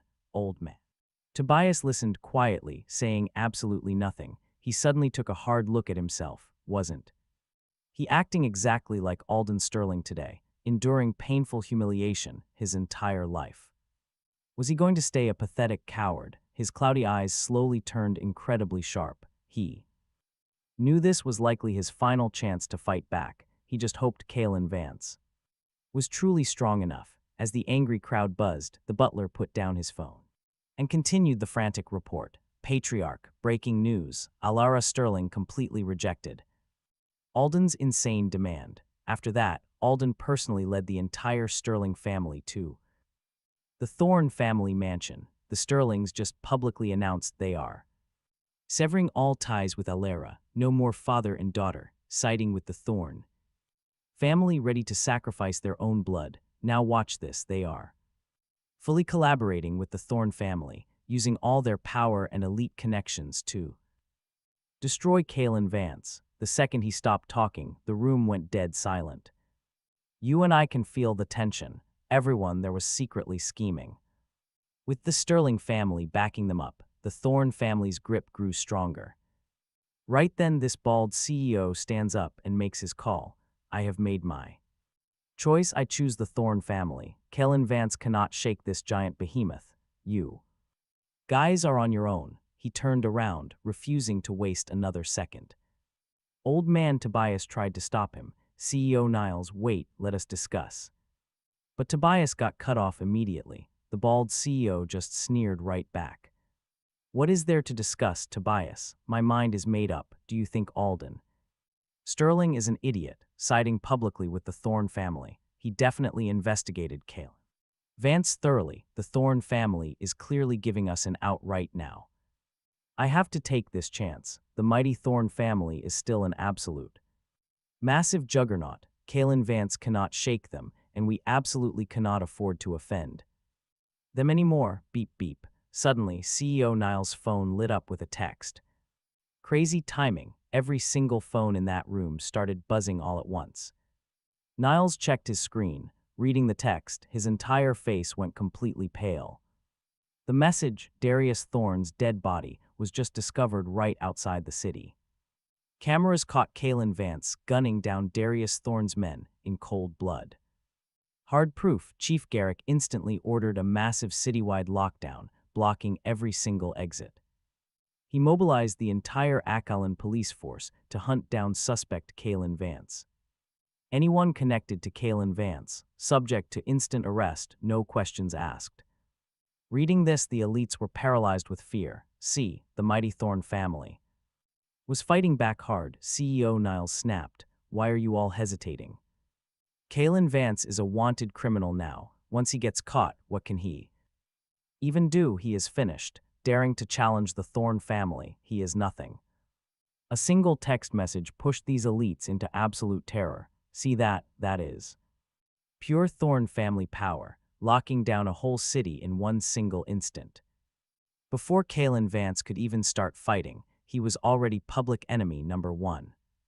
With the city locked down completely, where could he run? Capture meant death. Even if the heavens themselves opened up, nobody was saving Kalin Vance today.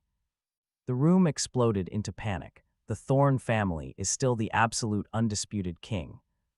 We cannot provoke them at all. Chief Jarek definitely knows something really huge now. Even he is backing the Thorne family now. What are we still waiting for? We are out of time. I am heading to the Thorne family right now. These elites, totally hesitant moments ago, now wishing they could magically teleport straight to the Thorne mansion. No more delays. Suddenly, only old man Tobias was left in that room. He sighed heavily. What a pathetic bunch of complete cowards. They actually had proof of the Thorne family's crimes, but nobody dared use it. The Thorne family literally wags one finger, and everyone loses their minds in fear. Now Tobias finally understood why the Sterling family risked absolutely everything to secretly earn the Thorne family's forgiveness. Meanwhile, downstairs outside the massive main conference building, the elites were frantically waiting for their cars to reach the Thorne mansion. Out of nowhere, someone yelled out, "Do you guys hear that crazy noise?" Confused, the whole crowd looked up at the sky. A massive roaring noise was echoing from above. Oh my God, helicopters, why are there so many helicopters? Wait, what is happening right now? Why is there an entire fleet of choppers? Everyone stared at the northwest, totally stunned. Dozens, maybe hundreds of dark green attack choppers were tearing right through the clouds, charging straight at them, flying so low they could spot every detail. Each bird was fully loaded with heavy artillery. On the left side, Vidian Aviation, but watch this, the right side clearly read Crimson Howlers of the Northwest. Vidian Aviation was normal. Almost every rocket made by the Republic has that name, but the Crimson Howlers of the Northwest way more obscure. A few top elites started shaking and muttering, the Crimson Howlers, they are literally the #1 legion. Out in the Gobi Desert, they guard Vidia's northwestern border, incredibly famous worldwide for destroying enemies. Good grief, what in the world are we even witnessing? Someone mumbled, shivering hard. The Thorne family's butler, standing nearby, gave this incredibly smug smile. You all know the Thorne family's second master, right? His godfather is an absolute titan in the military region. See why the Thorne family holds such insane power now, as a member of the Thorne family. He looked insanely proud, hearing that, Boss Victor. Vane almost dropped his phone in pure terror.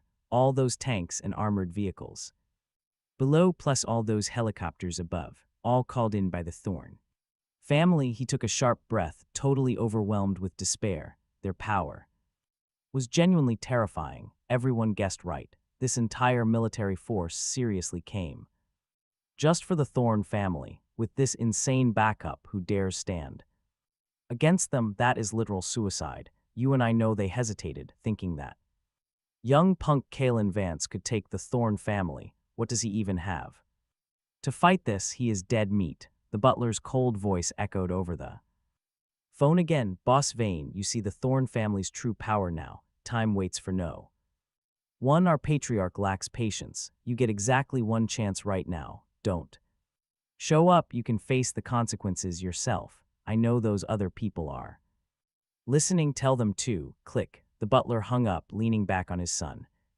lounger with a freezing smile. Those pathetic insects are probably terrified right now. Kalin belongs entirely to the Thorne family. Oppose us, that only leads down the path of death. Boss Vane let his phone slip, totally stunned. He stiffly faced the other elites. Well, you guys all heard what the Thorne butler just said, right? I have no idea what you are thinking, nor do I care, but I must go too. The Thorne family immediately. We are out of time. He bolted from the courtyard in a complete panic. The elites left behind had incredibly ugly expressions. They heard that butler loud and clear. Someone let out a heavy sigh. Man, armored vehicles down below, helicopters up above. The Thorne family is way too terrifying. What is there left to debate? I'm heading to the Thorne family too. I don't want to die today. A bunch followed suit, looking totally resolute. Once someone actually led, everyone else crumbled. Soon, the courtyard was empty except for Old Man Tobias and a few others. They just stared at each other in shock, hearts full of sorrow and despair. Old Man Tobias completely despised those elites fleeing like dogs, but he honestly understood them. Staying behind right now meant certain death. The Thorne family is just way too terrifying. Calling in the military was enough to break anyone's soul. What else could they do? The people remaining were terrified but filled with pure defiance. They absolutely hated the Thorne family, refusing to submit. That is exactly why they stuck around. They always used to dream of crushing the mighty Thorne family, but the harsh reality, the Thornes simply never fell, only growing stronger every single day. Initially, they put a little of hope in Kalin Vance, but get this, the Thorne butler's phone call pushed them straight into an abyss. They finally realized they had completely underestimated the Thornes. Their crushing power was basically suffocating. Every single eye turned straight to Old Man Tobias. What was his big move? They had always stood by his side. Now they needed his guidance, even though they had basically guessed his answer. They asked anyway, just to brutally crush that very last spark of fight in their hearts and bury their hope forever. Old Man Tobias just looked totally helpless. Let us leave. What else can we do? You all should go, he tried saying more, but only let out a heavy sigh. His entire body withered in pure defeat. The silent crowd just nodded and slowly left the courtyard. They understood perfectly that walking through those doors meant absolute zero turning back. From this moment on, they had to kneel, lick the Thorne family boots, and desperately beg for a chance to survive. They literally had no other option. Meanwhile, over in a modest zenith room, a guy stood by a window, carefully listening to his elite squad give their report. Based on the latest updates, the 7 Grand Generals of the mighty Vidian Science Alliance, the absolute top minister of security, along with dozens of powerful military and political heavyweights, just touched down in Kalin.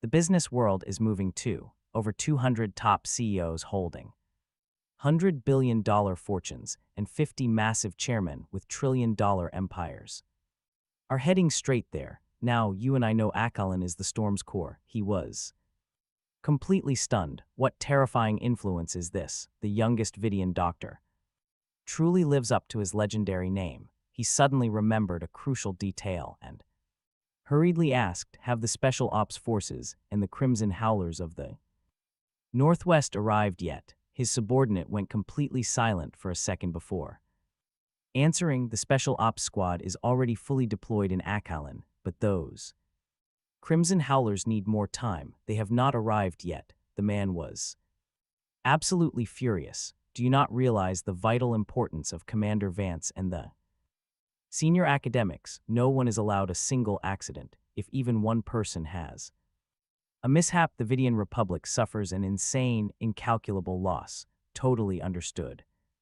I will urge them now. The subordinate nodded and sprinted off, back at the Kalin airport. Captain Dallas led 5,000 elite soldiers, standing in perfect formation, moving out from the airport. Pip, following Kalin's strict arrangement, had headed back to the Rusty Nail district. After Captain Dallas departed, Kalin had 0 bodyguards around him. Minister Trenton immediately stepped up, standing right behind Kalin, taking on the massive role of protecting the youngest doctor in Vidian history, guided by airport staff. Kalin and the senior academicians of the Science Alliance quickly boarded their specialized vehicles and left the airport.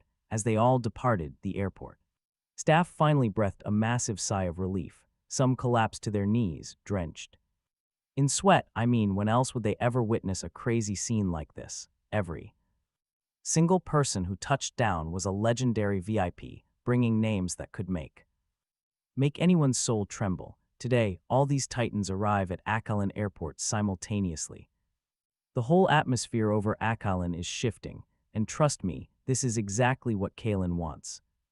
He's ready to flip Kalin completely upside down, a total purge top to bottom. Kalin immediately orders the airport staff to get all flights running again. The airport returns to normal. Time is ticking. Meanwhile, Minister Trenton steps outside. He frowns, immediately sensing that something is terribly wrong. Suddenly, a squad of local cops marches right up. They completely ignore Trenton. Instead, their eyes lock dead onto Kalin, the youngest guy standing there. Their eyes light up with pure greed. Suspect Kayn Vance, it's really him. Don't let this punk run. He finally showed up. Let's get him. The officers excitedly charged straight at Kalin. Chief Jarek just placed a massive bounty on his head. Seeing this, Minister Trenton's face turns absolutely pitch black with rage. Others are confused, but Trenton knows this fake warrant came from that corrupt bastard Jarek. Right now, Trenton looks ready to literally skin Jarek alive. Seriously, pure murder in his eyes. Meanwhile, seeing these unhinged cops charge forward, Kalin is genuinely stunned, but he quickly sidesteps, physically shielding the older academicians like Director Mercer. Then Trenton snaps, "Stop right." There he steps up, grabs a cop by the collar, and violently yanks him back. "Who gave you the guts to block us? Stand down," he roars, stepping right in front of Kalin. His killing intent is completely off the charts. Let's see who dares touch him. But then smack, Trenton lets out a loud grunt. A brutal slap lands right on his face, staggering him. A bright red mark forms instantly on his cheek. The whole airport suddenly goes dead silent. Kalin is frozen. The senior academicians are frozen. Every single bystander is completely speechless. Guys like Director Mercer feel like they are straight up hallucinating. Are you and I actually seeing this? Did a cop just do that? Minister Trenton just got slapped, literally the highest-ranking security boss in the entire Vidian Republic, a guy sitting at the very top of the food chain. Slapped like a rookie right outside Kalin Airport. Even Trenton himself is completely short-circuiting. Slowly recovering from the shock, he touches his burning cheek, still trying to process the disrespect. But that sharp sting proves this is reality. Pure absolute rage erupts. He glares at the arrogant officer, screaming his lungs out. "You have a death wish. Do you have any idea who you just hit?" But the cop, looking super annoyed, just sneers. "Like I care who you are, blocking official. Police business. You think you are untouchable, old man. Cuff this guy right now." Instantly, 3 heavyset officers rush forward and tackle Minister Trenton hard onto the concrete, snapping handcuffs on him perfectly. You absolute lunatics. Is there no justice in Akalin? Is the law a complete joke here? Trenton screams, violently thrashing on the floor, but these cops totally ignore him. Now, with him restrained, they lunge straight at Kalin. The crowd freezes again. Did they just hear that right? Arrest suspect Kayn Vance. Our VIP is a criminal. This is the biggest joke of the century. Everyone stands paralyzed, minds blown, just watching this insane disaster unfold. Suddenly, Director Mercer is the very first to snap back to reality.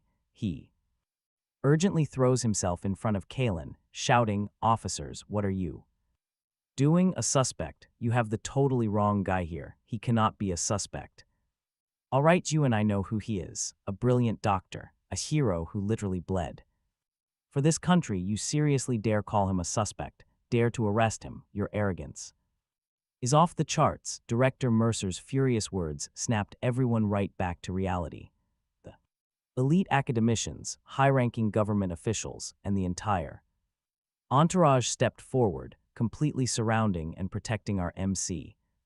Especially the Grand Generals. Their eyes went ice cold, pure killing intent boiling over, but the police did not care. One sneered, "Wrong person. How could we get it wrong? This kid is a prime suspect in 3 murders. We have to drag him to justice right now. You people do not look like ordinary citizens. Why are you all trying to block police duty? You all want a trip to the station. What is the problem? You cannot just arrest people without proof," Director Mercer yelled furiously, arbitrarily. My foot. These old geezers seriously dare to obstruct official police business? You realize that is completely illegal. What are you idiots waiting for? Cuff them all and drag them to the station. Over a dozen armed officers rushed forward, shoving the elite academicians aside, charging straight at Kalin, their blood boiled, fiery tempers flaring. They could not accept these ignorant fools blindly trying to arrest our MC, a literal national treasure of Vidia. Amidst the chaos, Kalin finally spoke up. "Stop it, all of you." As soon as he spoke, everyone froze, all eyes locking onto him. Kalin glared at the corrupt cops and issued a freezing warning. "I strongly advise you to be careful. If you hurt anyone here, 100 lives will not be enough to pay." He looked them dead in the eyes. "You want to arrest me? Fine, I will go with you, no big deal." Director Mercer panicked and tried to stop him. "Commander Vance, you cannot let them take you. You are an absolute pillar of the Vidian Republic. They actually dare to treat you like some common criminal. The sheer nerve." Kalin glanced at the arrogant police officers, then gave Mercer a calm smile. "Director, some people just will not shed tears until they see the coffin. Do not worry, I will be fine. I actually want to see what the mastermind behind them thinks they can do." Hearing his plan, the VIPs stopped resisting. These guys were shrewd old foxes and immediately understood Kalin's intentions. Mercer looked worried, "But you and I know Kalin was the youngest genius scientist in Vidian history, probably the whole world, having made insane contributions to the country. Yet right now, he was being treated exactly like a wanted criminal. This was an absolute insult to the Vidian Republic. If anything happened to him, it would be an apocalyptic loss for the entire nation." Kalin nodded and an officer violently handcuffed him. These cops were absolutely ecstatic, already dreaming about that fat cash bounty. 15 minutes later, right at the entrance of the Akalin Security Bureau, Chief Inspector Jarek stepped out of his sleek car and literally sprinted inside, giddy as a kid. Nobody knew how insanely thrilled he felt getting the call from his goons. "Kayn Vance is finally in my grasp. As long as our MC was locked up, everything else would be a breeze." Bursting into the station, Jarek breezed right past the angry VIPs, totally ignoring them, deadlocking his greedy eyes straight onto Kalin, the youngest guy there. "Kayn Vance, haha," he laughed loudly, confirming his target's identity with absolute manic excitement. "You little punk, you ran, but I finally caught you. Haha." Kalin just closed his eyes, not even bothering to reply, completely ignoring him. Stick with me, this arrogant chief is standing right before him. Jarek makes a quick call. The Thorne family butler answers on the other end. Chief. Jarek, did you finally catch him? Jarek nods like crazy. Got him. He is at the station right now. Lucius Thorne's heavy, booming voice echoes straight through the line. Since you caught our guy, do not waste time. Chief Jarek, you know what you have to do, right? Obviously. Rest assured, sir, it is done. Jarek hangs up, shooting Kalin a dead, cold glare. Zero panic on his face right now. The guy is practically beaming. Meanwhile, over at the massive Thorne family mansion, a man in a wrinkly suit sprints into the villa. He looks completely wrecked. Yep, that is Victor Vane crashing the Thorne mansion. The second he walks in, he yells out, Patriarch Thorne, Victor Vane reporting for duty. Trust me, I will firmly stand with the Thorne family. Hearing that desperate voice, Lucius Thorne just smiles mockingly and turns to Butler Chadwick. Enough from him. Bring Patriarch Sterling. Inside, Butler Chadwick nods and walks off. Victor Vane rushes into the room, his fancy shirt totally drenched in sweat. Seeing Lucius Thorne, the guy basically starts crying. Oh. Patriarch Thorne, finally I get an audience. You have no idea. I was absolutely supposed to arrive way earlier, but armored vehicles totally blocked the road. I am so sorry to keep you waiting. Lucius sneers, talking with lazy arrogance. Boss Vane, didn't you warn the others? Are you seriously the only guy who showed up? Victor Vane freezes. He didn't know if the rest had arrived yet. Back at that conference hall, he was so terrified. His only thought was sprinting here fast. Nothing else mattered to him. He certainly didn't dare tell Lucius he was hanging with the other elites, only deciding to show up after that threatening call, admitting that would mean literal death, so he stammers. Patriarch Thorne, I am not totally sure about that, but if they are smart, they will absolutely show up. Right as he says that, massive chaos erupts outside. 9 guys sweating buckets and looking completely ragged pour into the room, and right behind them comes a massive crowd, led by Butler Chadwick, the elite top brass of the Sterling family walks in. Crazy fact, this mansion now holds over 80% of the biggest business tycoons in Akalin. Lucius Thorne laughs out loud. Clearly, everyone is pretty smart. Since you are here, we are one family, and family does not need to hide secrets. Let me tell you the absolute truth. Kayn Vance was just arrested by the Security Bureau. He killed 3 people, totally enough for a solid conviction. Right now, Chief Jarek is personally interrogating him. That punk Kayn Vance is truly no match for the mighty Thorne family. Hearing this news, the tycoons sigh in major relief, secretly thanking their lucky stars they arrived in time. A second slower and they would be total dead meat. Thankfully, none of them trusted that wild kid. Otherwise, who knows how badly they would have died. Kalin Vance is an idiot, daring to challenge the Thorne family. Everyone immediately starts sucking up hard. Since they chose the Thorne side, they have to lick these boots with maximum effort. Only if the Thorne family stays happy will they actually survive this mess. Destroying these guys is as easy as flipping a hand for the Thorne Empire. The tycoons are absolutely terrified. They knew Kalin's arrest was only a matter of time, taking 3 lives at once. Colossal nerve. Offending the Thorne family is just unforgivable. Who gave him the guts to challenge the Thorne Empire? Total humiliation for himself. The guy is probably crying in the station right now. Patriarch Thorne's tactics are truly next level. Going forward, we really need to learn from you, the wealthy tycoons. Their bootlicking skills, masterful. They completely abandoned whatever dignity they had right out the window. Elites, please. Facing Lucius Thorne, what right did they have to demand respect? If he ordered them to die, they died. If he let them live, they lived. They had to suck up hard just to survive tomorrow. Honestly, despite looking utterly pathetic, survival came first. Lucius leaned back in his plush chair, watching the pathetic display with a smug smirk. Playing an emperor holding the power of life and death, it made him absolutely ecstatic. Still, he knew it wasn't time to celebrate just yet. He stood up, scanned the trembling crowd, and barked, Since you're all here, let's talk business. I'm giving you exactly 30 minutes. Every single one of you will write a formal confession against him. Think hard about his crimes. Whoever writes the best fake report gets a reward. Those exact words made everyone freeze up. Lucius was basically forcing them onto his war chariot, testing their loyalty while stacking fake charges onto Kalin. Absolutely.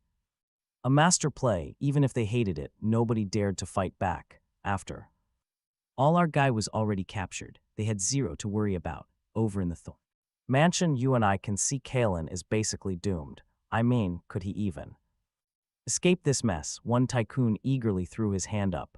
I'll write a complaint. My nephew's third grand uncle over in the Rusty Nail district was brutally beaten to death by Kayn Vance. I'm suing him. The other tycoons looked totally confused. Director Niles, why don't I remember you having that relative? What? I have tons of relatives. Do you know all of them? Director Niles grabbed his chest, faking absolute heartbreak. Anyway, one of the victims is my nephew's third grand uncle. Kalin Vance is a total animal. Suddenly, another tycoon got visibly angry. Well, if you say that, the other dead guy is my grandma's youngest uncle. Wait, no, it's my own son. They started arguing loudly, desperately fighting for credit by pinning fake crimes on Kalin. Meanwhile, Alden Sterling, head of the Sterling family, had been sitting quiet. Suddenly, his eyes lit right up. He turned to Butler Chadwick. Speaking of crimes, our family actually has a perfectly solid one. Uncle Silas Sterling snorted coldly, his heart just full of absolute disgust. Even as part of the Sterling family, he felt his older brother was totally ruthless. Watch this, because you and I won't believe what Alden tries.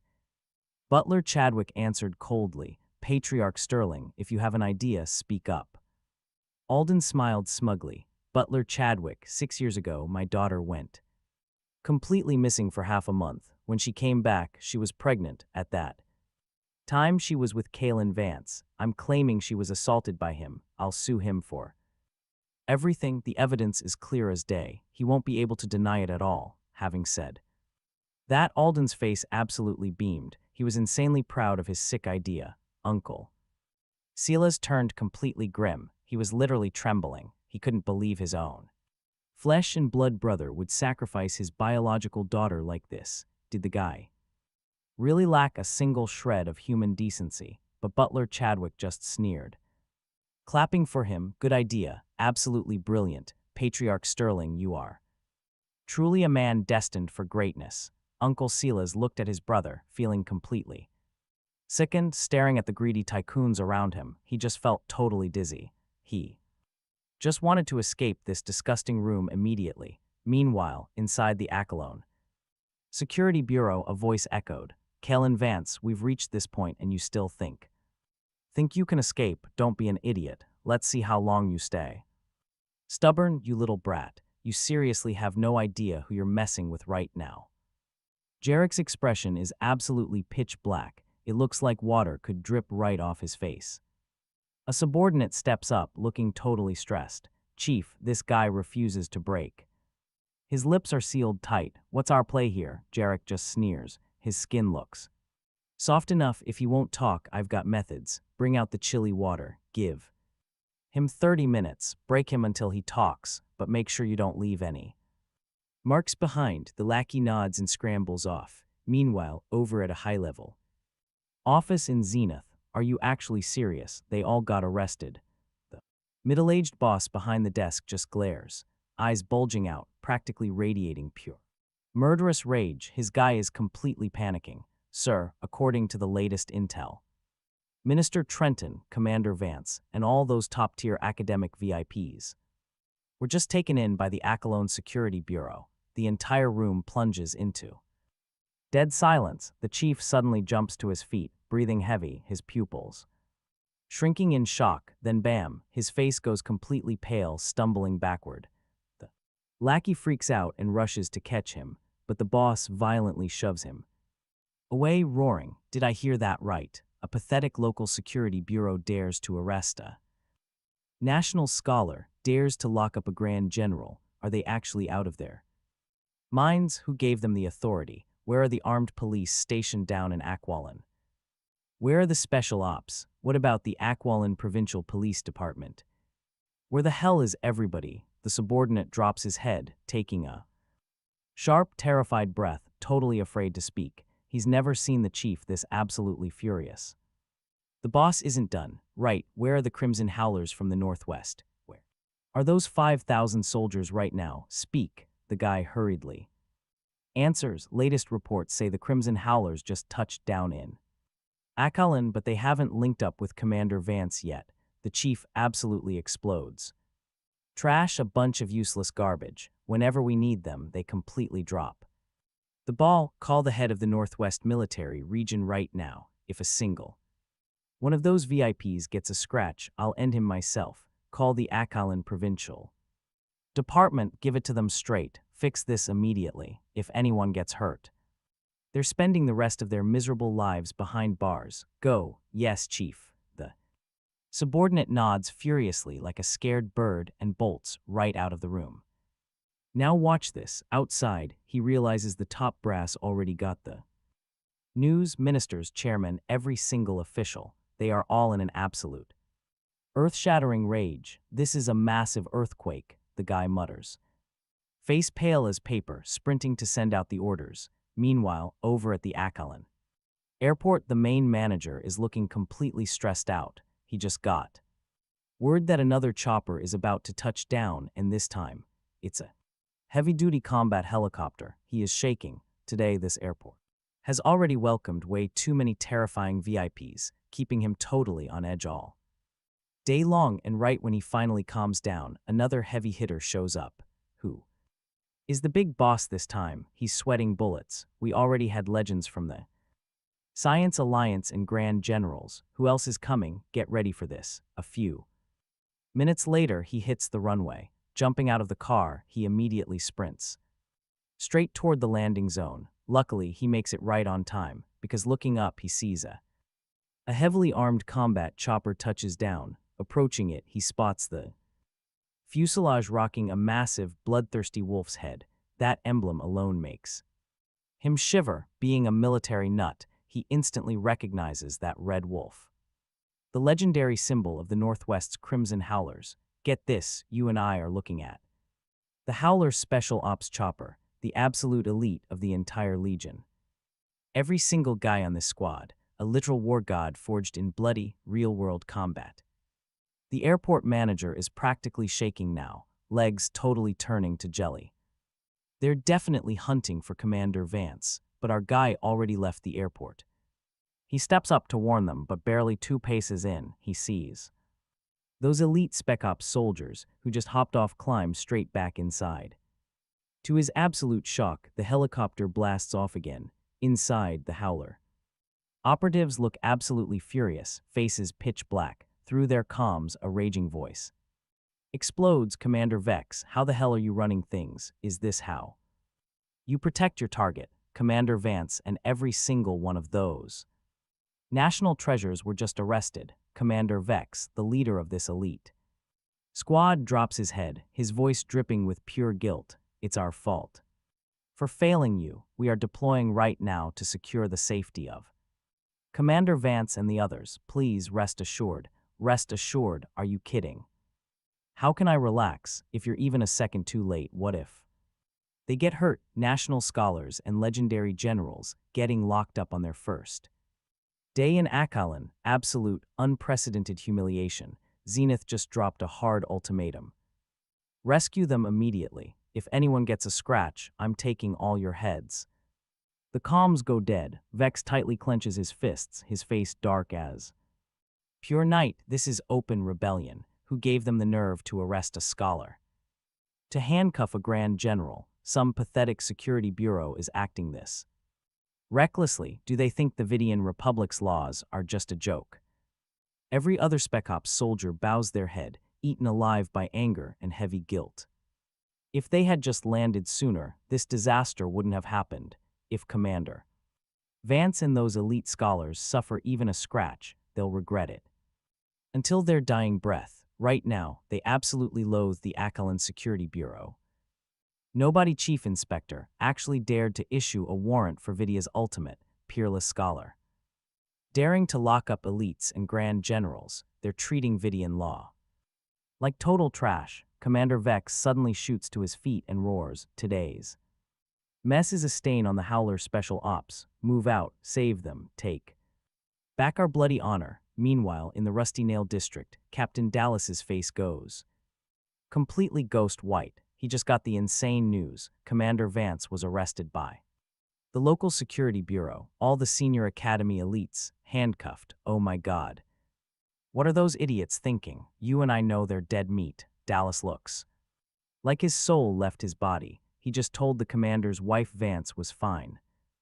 Yet moments after he leaves, our guy gets locked up. Suddenly, a furious voice screams through his phone, "Where is the station's military force? Breach that security bureau and rescue them right now. If Scholar Vance takes even a scratch, every single one of you is totally finished." Click. The call drops, but Dallas stays totally frozen in place. Pure, unadulterated panic washing right over his face. He's drowning in regret. If he had just stayed right by Vance's side. If they stayed close, this never happens. Those security bureau punks messed up. Seriously, who gave them the guts? Do they even realize the absolute catastrophe they just caused? Captain Dallas knows the sky over Akalin is about to shatter. Anyone harming Commander Vance is dead meat. Then, boom, Alice Sterling drops to the floor. Completely dizzy, she collapses onto her knees. Captain Dallas completely panics. He rushes to support her. Seeing Alice so pale, his guilt just skyrockets. This is totally his fault. She trembles, clutching Pip and sobbing uncontrollably. "Dallas, tell me what happened to Kalin. Where is he, even from a distance?" She overheard the crazy situation. Just thinking about it makes her hug Pip tight, crying in silence. It breaks your heart. She finally reunited with Vance, the husband she waited years for. Now he is in grave danger. She truly hates losing him again. If he dies, she shatters completely, seeing her mother crying. Pip instantly bursts into tears too, but this sweet little girl is incredibly understanding. Crying, she gently comforts her mother. "Mommy, trust Daddy, he is going to be fine. Daddy is super amazing. He will definitely be safe. Please stop crying, Mommy. Daddy would feel so sad." Pip opens those big, sparkling eyes, looking straight at Captain Dallas while sniffling. "Uncle Dallas, where is my daddy? I want him back." She wails louder, which honestly makes Dallas feel even more furious and guilty. He feels totally ashamed for letting our main guy, Commander Vance, get arrested right under his nose. He betrayed the trust of Vance and their whole country. His soldiers stand behind him, absolutely enraged. Eyes glowing blood red. They just want to raid the security bureau right now and teach those arrogant bastards a brutal lesson. Looking down at adorable Pip, Dallas gets a dead serious look. "Pip, Uncle promises to bring your daddy back safe and sound." "Okay." He stands up, roaring at his stunned squad. "Why are you just standing there? Check your gear. We are marching on the security bureau immediately." Meanwhile, inside the Akalin security bureau, in a dark corner, Minister Trenton is currently getting restrained by two dirty cops. He is strung up on an interrogation rack, feet dangling in the air. One arrogant officer barks, still refusing to talk. "I am about to bust out the torture tools. Just sign this fake confession and make things easy." But Minister Trenton keeps his face cold as ice. Not a single word escapes his mouth. "Make him sign." "Yeah, right." In your absolute dreams. Seeing his stubborn silence, the cop explodes. "Fine, you want to play hardball, right?" Nearby, a few other officers whisper quietly. "This guy looks familiar. I swear I have seen him somewhere." "Yeah, same here, but there is no way, but you and I know who he is." Suddenly, General Thorne, the legendary Guardian of the North, gets dragged into the courtyard, battered, completely bruised, his hands totally cuffed. Seeing Minister Trenton strung up like fresh meat, the old general turns pitch black with rage. He roars, "This is an absolute rebellion. Do you even know what you are doing?" He seriously cannot believe it. These lowly cops actually dare to act this outrageously. the corrupt cop handling General. Thorne just sneers. Talkative, aren't we? Do you think you get a say in here? Shut your stupid mouth. Thorne falls totally silent for a second, then very suddenly turns his head, glaring absolute daggers at the cop. He drops his voice. Kid, do you even know who I am? Do I care? You guys are obviously colluding. Everyone always asks the exact same stupid question. Are you completely out of your mind? Who exactly are you? General Thorne just stares back, absolute ice. I am the Northern Guardian. You get it? I am General Thorne. The cop absolutely loses it, cracking up. You claim you are the legendary General Thorne. You have some serious nerve. Now why would a massive VIP like him ever step foot in this dump? General Thorne stays perfectly calm. Normally I never would, but today I did, so basically all of you are entirely dead meat. The cop just mocks him right back. Look, whether I am doomed or not, who knows, but you are definitely finished right now, so just spill the truth and save yourself some agony. With these torture tools, even the Heavenly Emperor himself would be begging for mercy. All right then, if you really have the nerve, use them on me. General Thorne sneers. He slowly turns toward Minister Trenton. Minister Trenton, did you catch that? These absolute fools actually want to start using real torture on us. Minister Trenton looks furious, his face darker than midnight, and he just stays totally silent. Right then, Chief Inspector Garrick struts straight into the main courtyard. He glares at the two prisoners and snaps, still keeping quiet.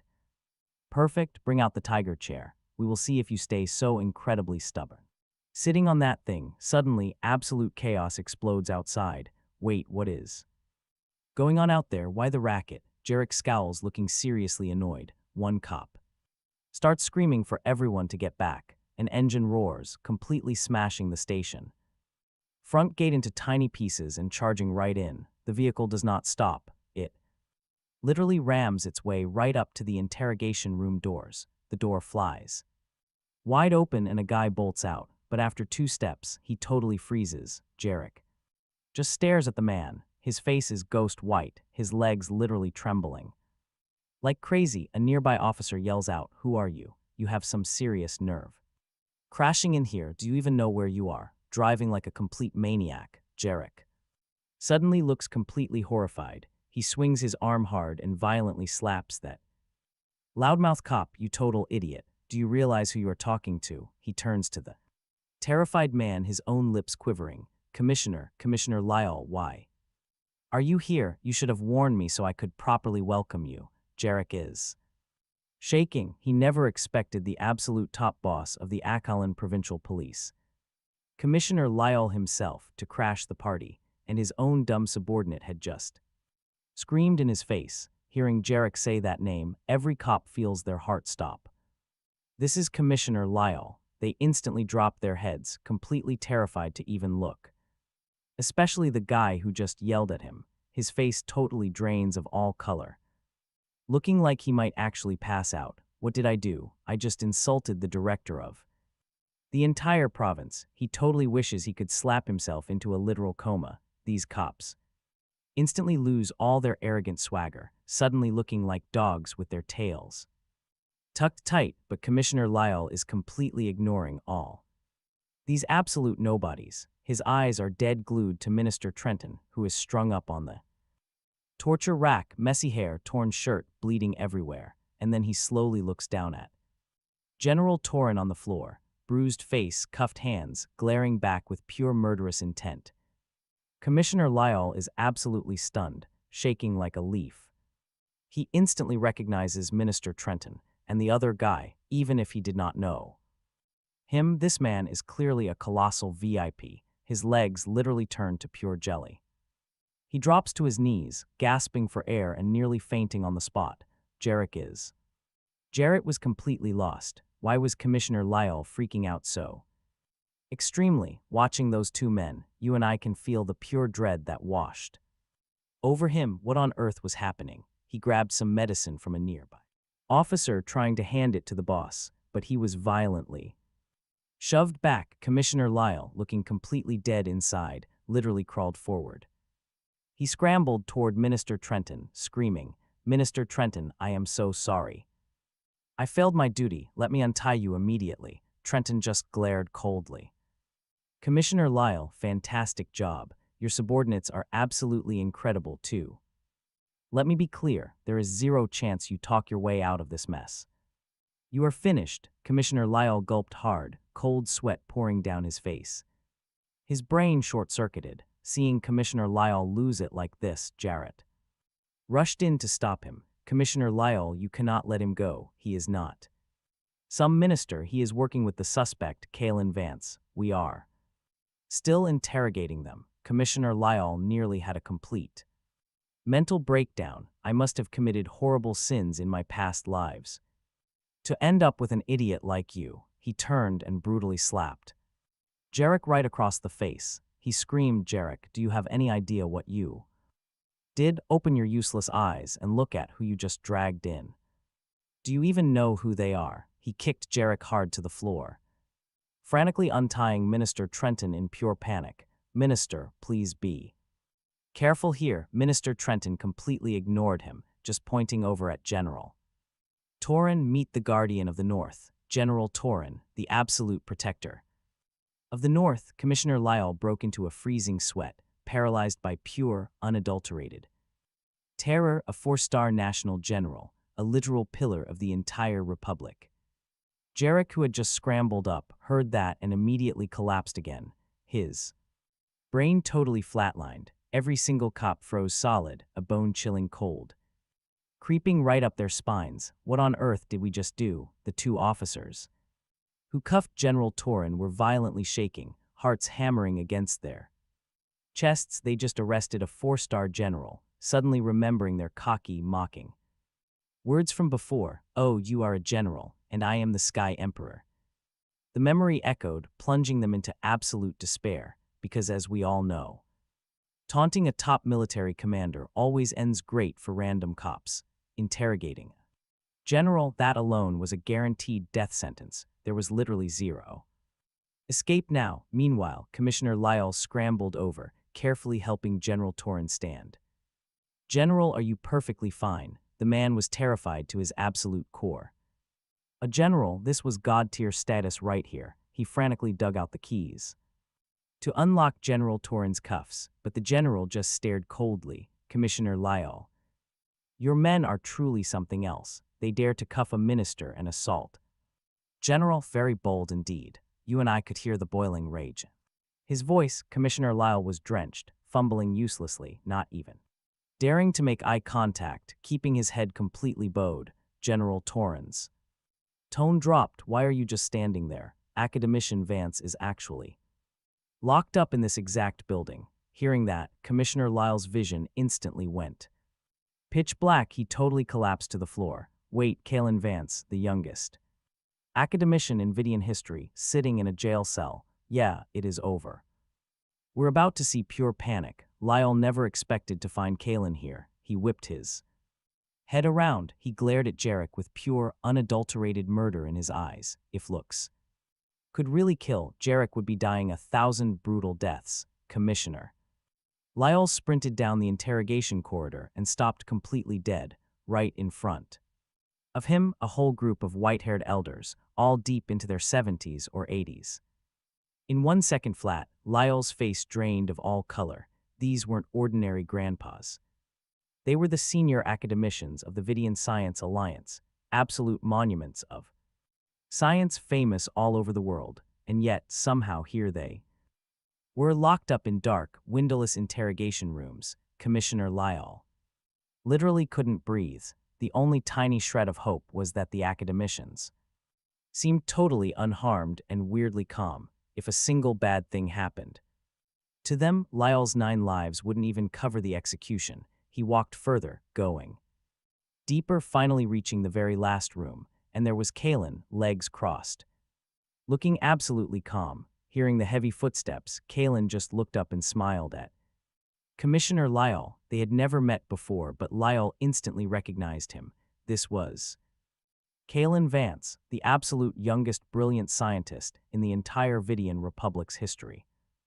Lyle immediately bowed perfectly in half, sweating with pure guilt.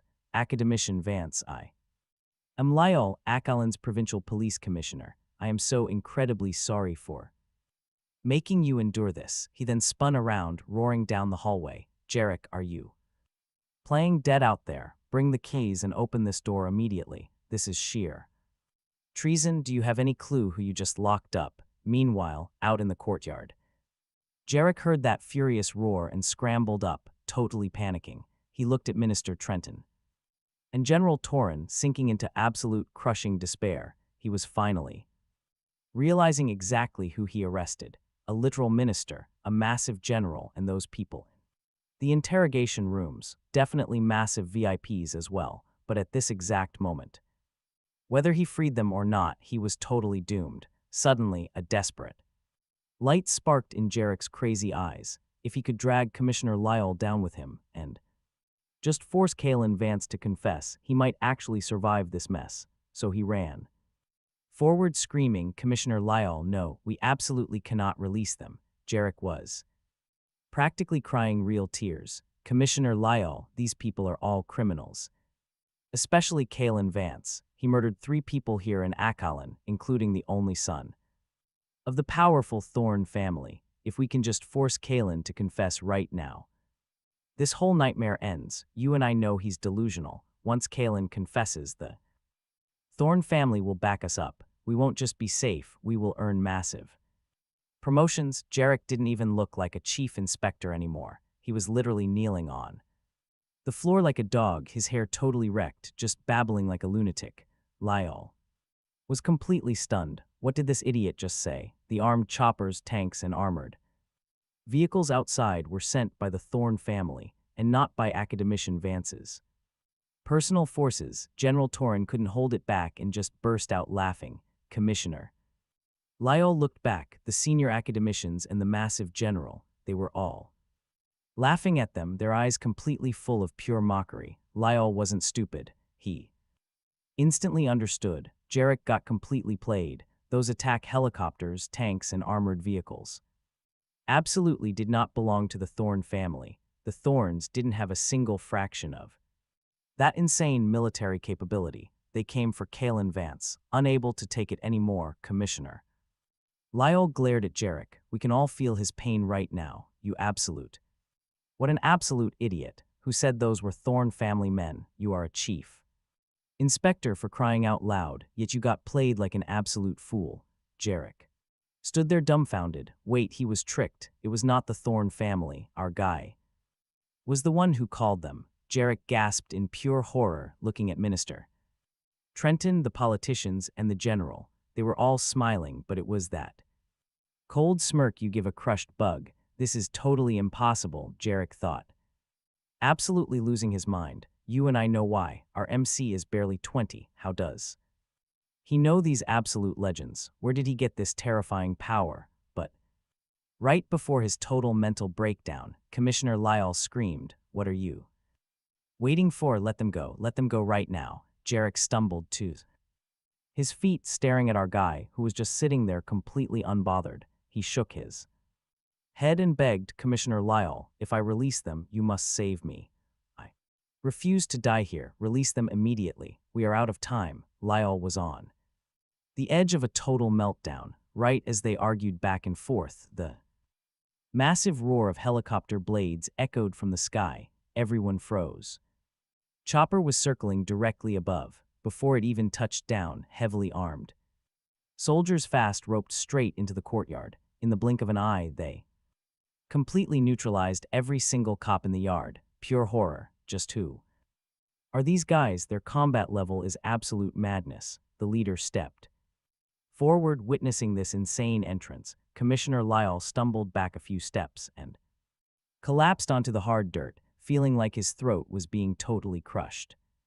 Jarek stuttered out, they are, before he could even finish. A bone-chilling dread washed completely over him. He stumbled backward and fell pathetically. Everything went down in a flash. These special ops soldiers had not even attacked, just their overwhelming killing intent was enough to completely break the minds of Lyell and Jarek. The commander completely ignored them. He marched straight over to the interrogation room. He bowed with total respect to our hero. I am Commander Vex of the Crimson Howler Special Ops Team, under the mighty Northwest Crimson Howlers. Please. Punish me, Commander. Boom. Everyone was totally paralyzed. Minister Trenton's eyes lit up. Makes sense why they are so overpowered. They are Crimson Howler soldiers, and not just regular grunts, the elite Special Ops unit, the ultimate trump card of the entire Legion. He never expected the top brass to deploy this specific legendary strike force. It proved exactly how highly they valued our main character. If it was just him and the General's command, never would have sent this elite squad. The reason was simple. Their security clearance was far too low. Commander Vex continued. Commander, we have failed our duty miserably. Please punish us. The other elite operatives rushed right in, shouting in perfect unison, please punish us. If they had just arrived earlier, this disaster would never have happened. If he had been hurt, 10 of their lives would never be enough to atone. They knew his absolute importance to the mighty Vidian Republic, plus those colossal contributions he made over the years. Jarek, who just barely managed to stand back up, heard Crimson Howler's Special Ops Team mentioned and nearly collapsed again. The absolute core legendary force of the Vidian Republic itself. He could not believe it. He stared at our guy, perfectly calm, like nothing in the world could ever shake him. Just how insane is his background to remain this totally composed? Are you kidding? The Thorne family could never fight this. Outside the Listen up. Outside the bureau, engines roared. Jarek panicked. Who else is coming? In seconds, the heavy thud of rapid boots approached. It honestly sounded like a literal death knell. He screamed internally. Why are there still more people? What is even happening? Captain Dallas led the local special ops, and a massive wave of heavily armed soldiers stormed right in. The outside guards, already tied up and dragged right behind them, and as soon as Dallas rushed in, he frantically searched for Kalin. Seeing him locked inside an interrogation room, the captain went pale. He sprinted over and bowed low. Commander, I deeply apologize. We failed to protect you and let you suffer. He spun around and absolutely roared. Which bastard arrested the commander? After venting his fury, Dallas finally noticed the room. Looking at the 7 fully armed elite operatives, he was completely stunned. The Crimson Howler Special Ops Team, total legends. He never thought he would actually see them in his lifetime, but looking at Kalin, it made perfect sense. After all, this is Kayn Vance. The big bosses naturally had to send their absolute best. Seeing Dallas sweating, Kalin simply smiled. Do not worry. I am perfectly fine. How is the kid? Suddenly, Kalen's eyes turned razor sharp. Dallas did not even dare meet his terrifying gaze, keeping his head bowed. Commander, your wife and child are perfectly safe. Hearing this, Kalin softened. He ordered in a heavy voice, Commander Vex, release the academicians and everyone else. Yes, Commander. Vex stepped right up, grabbed Jarek by the collar and dragged him over. Jarek violently trembled, unable to resist. Sir, you are Chief Jarek, right? Brilliant job. You still have no clue who you arrested. A special ops guy snatched his keys and immediately unlocked the interrogation room doors. As they swung open, 2 soldiers stepped in and carefully helped Academician Mercer outside. The absolute second Mercer appeared. Every single soldier in that courtyard snapped to sharp attention.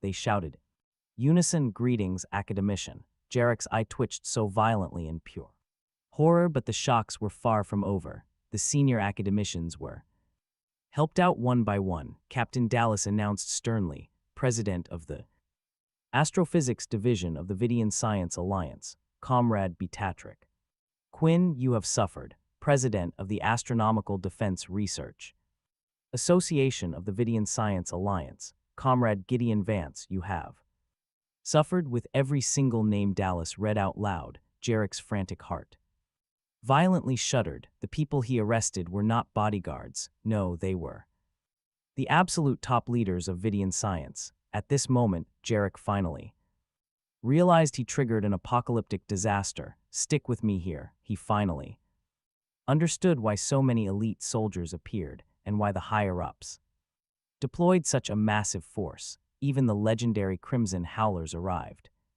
Commissioner Lyle trembled, practically suffocating in fear, even though he knew. These academicians held insane status. He never expected them to be the supreme. Leaders of the Vidian Science Alliance, literal national treasures, towering scientific monuments, and a tiny chief inspector like Jarek actually dared to arrest them. This was a scandal that would literally shake the heavens. Lyle hated Jarek to his core. We all know he should have just listened. Things wouldn't be this bad. This absolute bastard was dragging him straight down into the abyss, but right now, nobody even cared about him. In mere moments, Captain Dallas had rescued absolutely everyone. Lyle didn't even dare to breathe. Why? Because the people standing right before him were absolute legends of the Vidian Republic. Captain Dallas aggressively grabbed Jarek, growling, "Look closely. Didn't you say you had no idea who they were? Let me introduce you." He points at Minister Trenton. "This is the Supreme Minister of Security for the entire Vidian Republic," pointing at General Thorne. "This is the Guardian of the North, General Thorne." With every single introduction, Jarek's soul seemed to literally leave his body a little more. He had just arrested a whole batch of the Vidian Republic's most vital elites. Right now, he seriously just wished he was dead. After introducing absolutely everyone, Captain Dallas personally invites our MC out. Now watch this. Jarek's eyes locked onto Kayn. Helicopters, tanks, and elite special ops were all here because of Kayn, a young man in his 20s. Even if he didn't know exactly who Kayn was, he knew his life was totally over. People about to die often just go mad. Knowing there was zero way out, Jarek stopped begging. His eyes turned completely bloodshot as he frantically screamed, "Kayn Vance, who the hell are you? Tell me, who are you?" Captain Dallas brutally kicked him right in the stomach, sending him flying into a corner. Heavily armed soldiers rushed forward and pinned him down fast, but he still screamed like a total maniac. "Kayn Vance, who are you? Tell me." Jarek had completely lost all semblance of a chief inspector. He looked like a rabid dog barking madly. Honestly, Commissioner Lyle was also incredibly curious about Kayn's true identity. As provincial commissioner for years, he had literally never seen a crazy situation like today. But just as he was silently guessing, academician Mercer spoke up. "You want to know exactly who he is? I'll tell you. He is the absolute youngest, most brilliant scientist in the Vidian Republic. He single-handedly propelled Vidian science forward by crazy leaps and bounds, putting us at the absolute top of the world. He is the peerless scholar, the youngest national scholar of the Vidian Republic." The exact moment he finished, the entire courtyard fell completely dead silent. All eyes turned to Kayn, filled with absolute awe and sheer astonishment. The peerless scholar, the youngest national scholar of the Republic. Jarek violently snapped awake, but his panic only intensified. Kayn was way more terrifying than he ever imagined. In his 20s, when normal peers were still in college, Kayn was already a national scholar. Jarek thought of the Thorne family and suddenly saw them as the absolute biggest joke on the planet, daring to mess with an existence like Kayn. Who gave them the balls? He remembered Butler Chadwick's insanely arrogant words, claiming the military helicopters belonged to the Thorne family. Jarek basically regretted everything to his absolute core. Why didn't he just listen to Commissioner Lyle? Why did he blindly trust the Thorne family? If he had actually listened to Lyle, none of this nightmare would have happened. But regret was completely useless now. He screamed, "I was forced. It was all the Thorne family's conspiracy. They made me do it. Lucius Thorne is the real criminal." Captain Dallas replied coldly, "Jarek, up to this point, you're still being so incredibly stubborn. The Thorne family deserves to die, yes, but today's disaster was completely and entirely brought upon by yourself. You were totally given a chance, but you didn't cherish it. Stop wasting your breath." Commander Vex suddenly stepped forward, stomping heavily right on Jarek. He growled, insulting a national scholar. "Yeah, we're about to see the consequences. The death penalty." You and I both know those words made Jarek lose his Mind, his brain spun totally out of control. He was an inspector with a brilliant future. Everything was perfect, but just because he arrested our MC, he was now facing execution. He cried out, desperately begging for mercy, blaming the Thorne family. Lucius Thorne was the real criminal, he claimed. Jarek broke down, bursting into heavy tears. If he had only known, he never would have dared. Captain Dallas barked back. Jarek brought this massive disaster entirely upon himself. In the Vidian Republic, arresting a national scholar equals outright treason, a death sentence was practically a mercy. Jarek's lips trembled violently as he crawled forward, tightly hugging Vance's leg. He begged the commander for mercy, claiming total ignorance. He praised Vance as a great man with a massive heart, pleading to be treated like absolute trash and let go. He promised to do absolutely anything just to keep his life. He begged for his cheap life. Then suddenly, a sharp, awful stench of ammonia filled the room. Jarek was so terrified, he literally wet his own pants. Pathetic villain behavior right there. He did not even notice, his desperate eyes glued to Vance, begging endlessly. Commander Vex looked completely disgusted. Why were they standing around? He ordered him dragged away so he wouldn't pollute their eyes. 2 soldiers stepped up and dragged Jarek away. He was done for. Commissioner Lyle's face was pale as a ghost, totally terrified for his own life. He prayed nobody would notice him, but classic bad luck, right? Every single eye in the room, including Vance's, locked dead onto him. Lyle jumped in panic, hurriedly making excuses.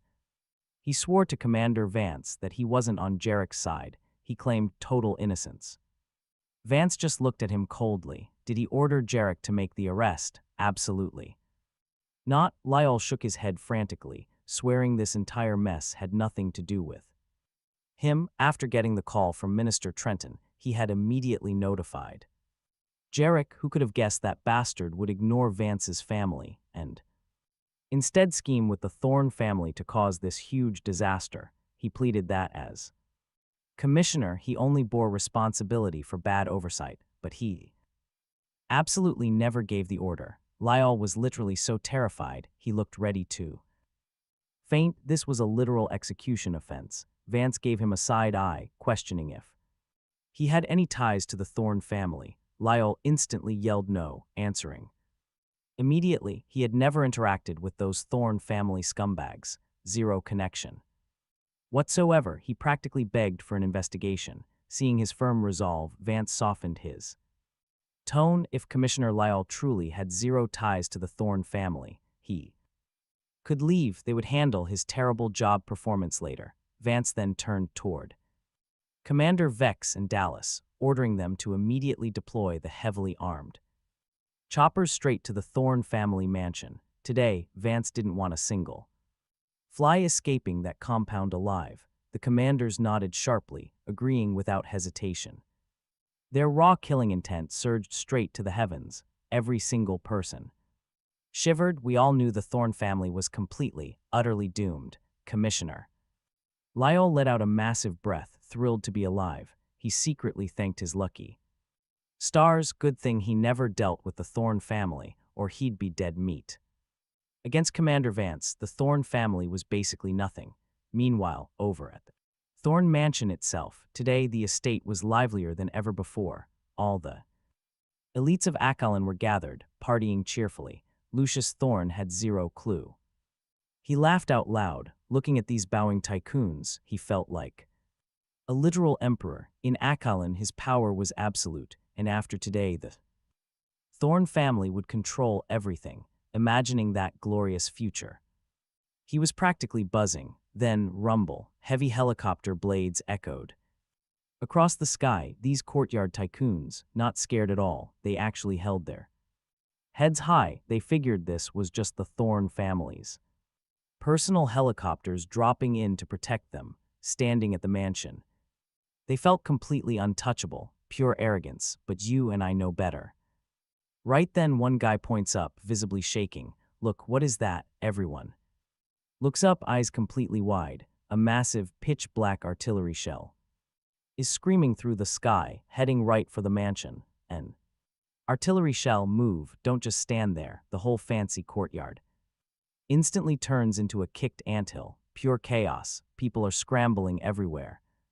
Completely terrified. Patriarch, what is happening? Why is a literal shell dropping on the Thorne family? Butler Chadwick sprints toward the T pavilion, screaming his lungs out. Right through the panic, that shell finally hits. Boom. An earth-shattering blast completely rocks the heavens.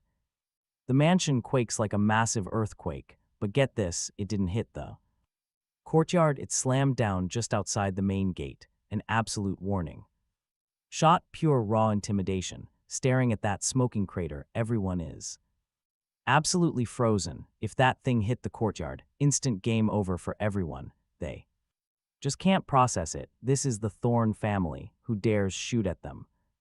Patriarch Thorne, what the heck is going on? Everyone stares at Lucius Thorne, but honestly, Lucius is just as completely lost as them. He just stares at the giant crater outside, brain totally glitching out on what's happening. Someone actually fired heavy artillery at the untouchable Thorne family.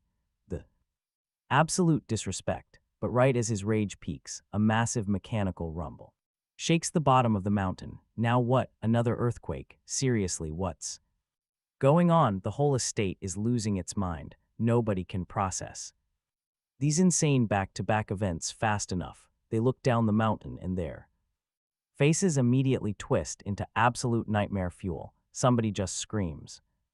Another starts crying. Dozens of heavy tanks and hundreds of armored vehicles are rolling aggressively up the mountain. These guys aren't playing around, radiating a truly suffocating killing intent. What is the actual plan here? Didn't you claim these guys worked for Minister Huxley? Why drop a literal bomb on us? What are those iron beasts about to do? His wife screams, shaking violently.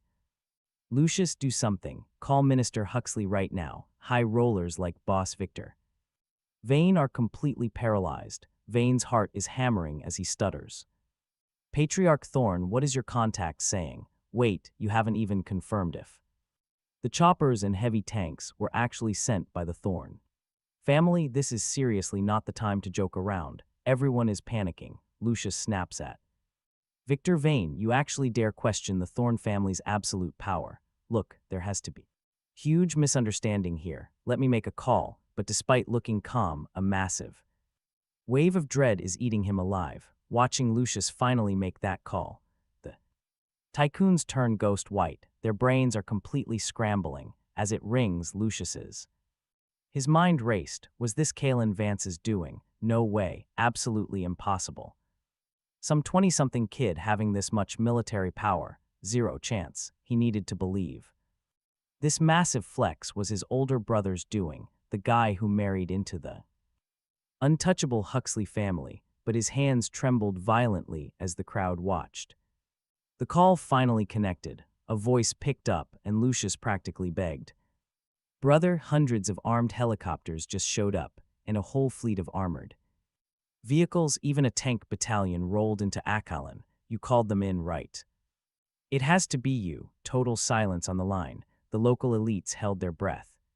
Sweating bullets, a full minute ticked by, nothing but dead air. Lucius's I twitched like crazy. Panicking, he pushed, brother, say something. It's you're back up, right? Finally, his brother snapped back. Lucius, have you lost your mind completely? Boom. That hit the room like a thunderbolt. Everyone was paralyzed. You and I both know what this means, right? It was all fake. Everything, those choppers, the tanks, the special ops teams, they did not belong to the Thorne family. They were never here to help. They came to completely wipe out the Thorne family. Brother, exactly what are you saying? Lucius literally couldn't breathe. It wasn't his brother's army at all. Pure terror hit him. What do we do? The Thorne family is completely doomed this time. Right now, we have hundreds of military helicopters locking down our mansion. A literal artillery shell just hit us. We are dead. The Thorne family is done. What? His brother's voice totally cracked with panic. Artillery shells dropping on your heads. You absolute idiot. I told you to lay low, to show some respect. You never listen, and now look at this mess. You provoked a titan you should never have crossed. You are burying the entire Thorne family and taking me down too, Lucius. Stayed totally silent, taking the brutal scolding, his entire body shaking. Non-stop, he finally stammered out, "Brother, I swear I will behave from now on. But we do not have time for this. You have to save us, please save me. Your godfather is the deputy commander of the East Sea military base. Go beg him for backup. I will pay whatever it takes. Brother, the clock is ticking. You have Thorne blood too. You cannot just sit there and watch us get slaughtered." Right, the furious voice exploded through the phone. Now you beg for help. What did I say earlier? Call my godfather. Are you completely out of your mind? It is not that simple. Look outside. Fighter jets, heavy tanks. What is a provincial commander supposed to do against that? You want him to commit suicide attacking a national army? Who the hell do you think we are? Is everyone as stupid as you? That massive reality check completely shattered Lucius. His older brother was dead right. Stick with me here. Against these heavy hitters, the Thorne family was just a bug. Nobody would risk angering an absolute god for their sake, even if his brothers godfather tried to help. It would be useless. This was heaven-defying authority. Power that could blot out the sun. The Thorne family was absolutely nothing here. It finally clicked for Lucius. His family was completely doomed. Nobody could save them now. The reality setting in made his blood run cold. Out of desperation, he shrieked like a total madman. Brother, what do we do? Is there really no way out? His brother barked back. You ask me now. Run, drop everything behind, grab absolutely nothing. Get to Zenith City. I will figure it out. Lucius stood total daze. It's too late. We cannot run. Right as he spoke, a massive rumble shook the entire mansion to its core. What is wrong, Lucius? Why can't you run? Tell me. His brother's voice sounded completely frantic, but Lucius stayed silent. His eyes were dead locked on the scene outside. Two heavy tanks had already smashed right into the courtyard. Dozens more had completely surrounded the whole perimeter. The killing intent was completely suffocating. The mansion was thrown into pure chaos. Stick with me here. Nobody had ever witnessed madness like this. Faces went pale. People scrambled everywhere. The courtyard was completely wrecked. Terrified screams and desperate cries echoed endlessly. Alden Sterling, patriarch of the Sterling family, just stared straight at the tanks, completely dumbfounded and absolutely terrified. Why are there so many military tanks? Who exactly did the Thorne family piss off to trigger an actual war? This is just pure insanity. He shook violently, realizing he made a massive mistake, right as he was panicking. The deafening roar of helicopters echoed above. Alden looked up, his eyes shrinking in pure terror. Countless armed paratroopers were literally dropping from the sky like a massive swarm of bees diving straight down. Alden's face lost all its color. He shook violently. Crazy, this is absolute madness. Lucius Thorne was also drowning in utter despair. Helicopters and tanks were not enough. Now armed paratroopers too. What do we do? His wife dropped right beside him, screaming out, "The Thorne family is completely finished." Lucius, say something, we have to run. But Lucius said nothing. He just slumped to the ground, laughing a totally broken, hollow laugh. Planes in the sky, heavy tanks on the ground. And now armed troops. The entire estate was sealed totally shut. Where exactly could they even go? He stared at the absolute madness around him. His wife, the once proud matriarch of the Thorne family, was literally rolling on the ground, cursing wildly. The powerful elites, so incredibly arrogant just minutes ago, were now on their knees, begging for mercy, hiding like rats, or literally passing out from pure fear. The high society of Kalin were basically just defenseless lambs waiting for the slaughter. The grand Thorne mansion was in total ruins. Desperate pleas echoed everywhere. Everyone was losing their minds. Then bang.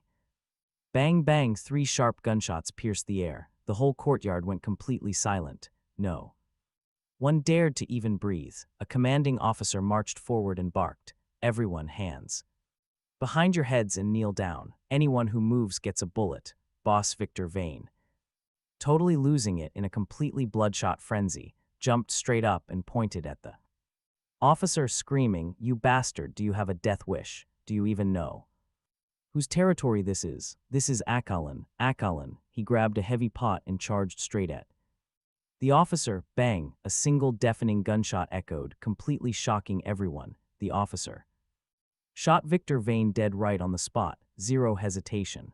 The boss's heavy body hit the floor, his eyes wide open, completely unable to process that he had just been shot. The entire crowd gasped hard. Nobody actually expected this military officer to shoot, to kill with absolute zero hesitation. Pure terror spread like wildfire. Some people were literally peeing their pants from the panic. With heavy artillery outside, what is one single gunshot in comparison? Staring right at Victor Vane's bleeding corpse, Alden Sterling shook violently, but definitely not out of pity. He was terrified for himself. Will I get shot exactly like Victor Vane? He grew completely frantic, feeling a warm wetness trickling down his leg. Yep, he absolutely wet his pants too. Alden screamed out, "Officer, I am innocent. I lead the powerful Sterling family. This Thorne family business honestly has absolutely zero to do with me. Lucius Thorne forced me here. He is an absolute." He looked completely unhinged, face twisted with pure resentment. He pointed straight at Lucius. The elites just stared at Alden, absolutely stunned by this shameless display. You and I both know the classic move, throw your ally under the bus. A flawless execution. Lucius, barely managing to gather his scattered wits, just glared. His expression turned ice cold. This absolute dog really dared to betray him.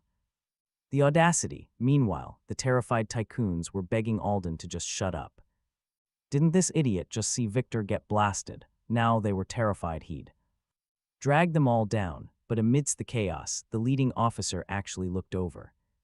"So you're the big boss of the Sterling family. Rumor has it that the commander's wife shares that exact name. Are you by any chance the madam's father?" A second officer frowned, lowering his voice quickly.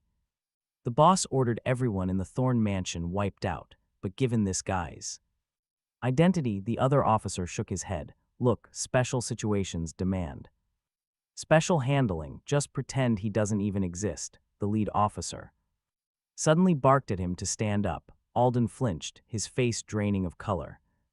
Was he about to be executed? The surrounding elites felt their hearts run cold.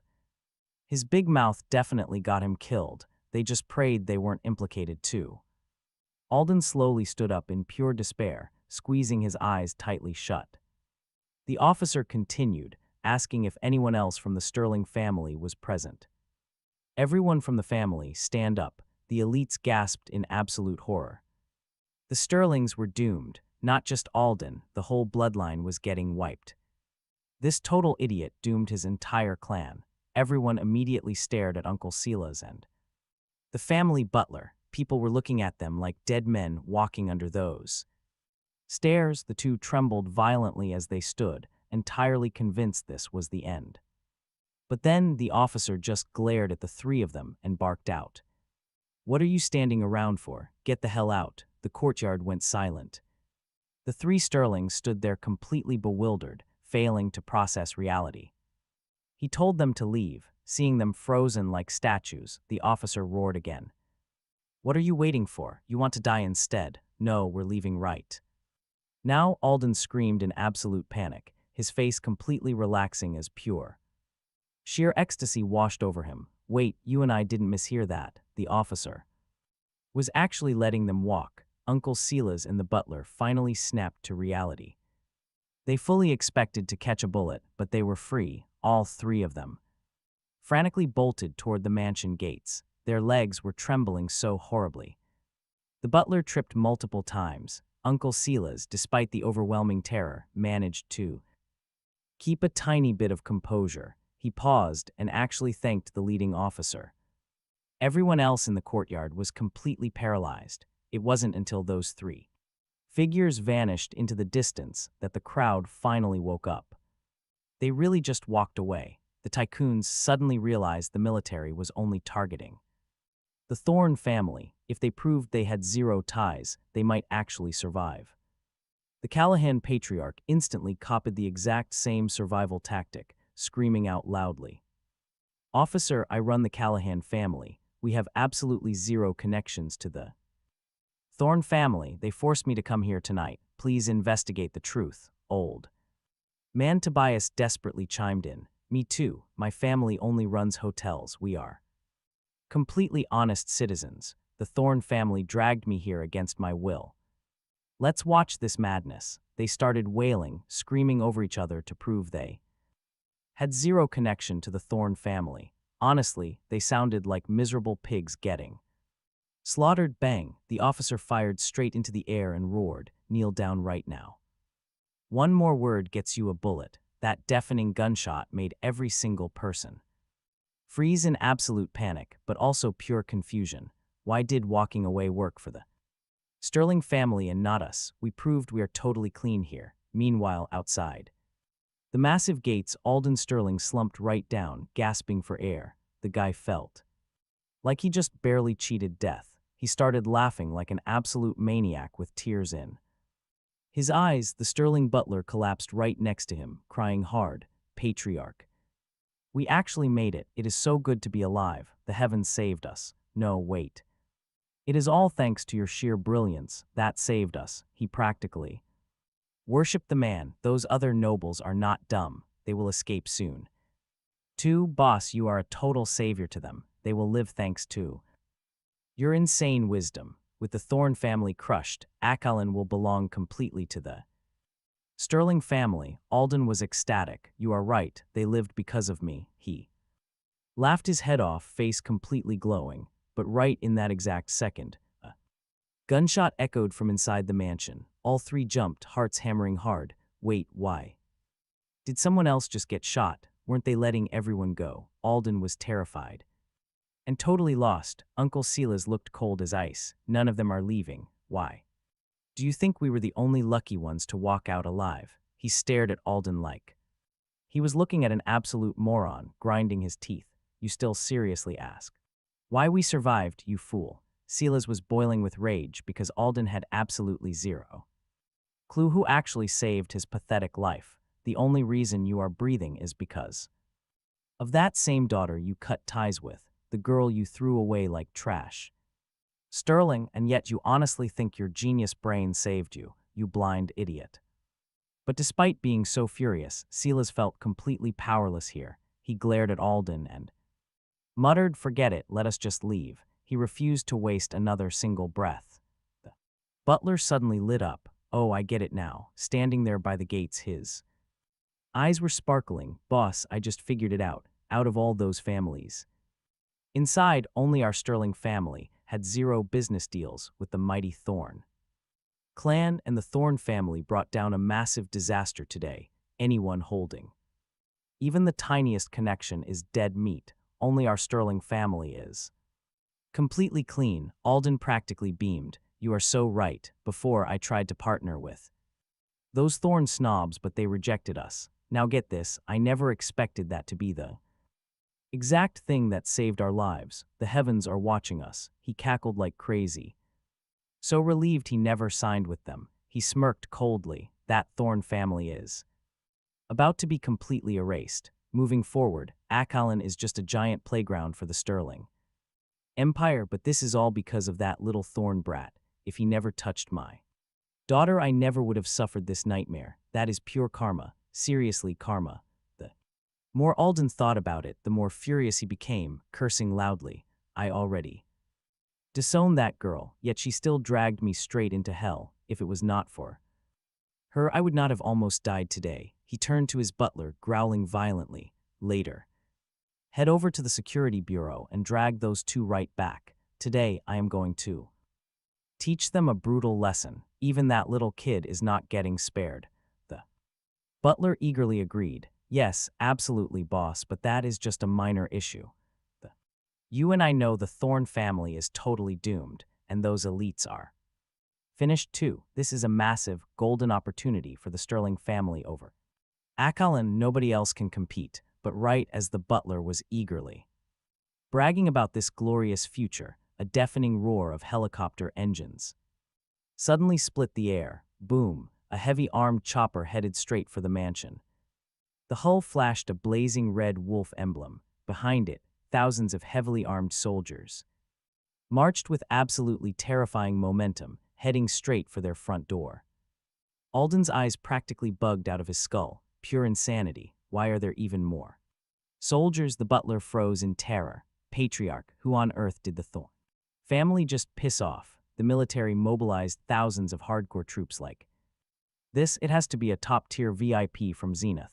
The Thorne family is absolutely dead meat, zero doubt about it. Alden panicked hard. What are you standing there for? Move. He stumbled up and sprinted for his life. Down at the base of the mountain, watching this massive army march upward, old man Tobias stammered. What actually happened to the Thorne family? Why is the entire military here? One single family drew thousands of soldiers. He had never witnessed a crazy scene like this before, his words completely jumbling together. Another elite screamed, "This army, how could these guys belong to the Thorne family? Lucius lied to us all. If they aren't here for the Thorns, could they belong to Kalin Vance?" Everyone turned pale, completely unable to accept it.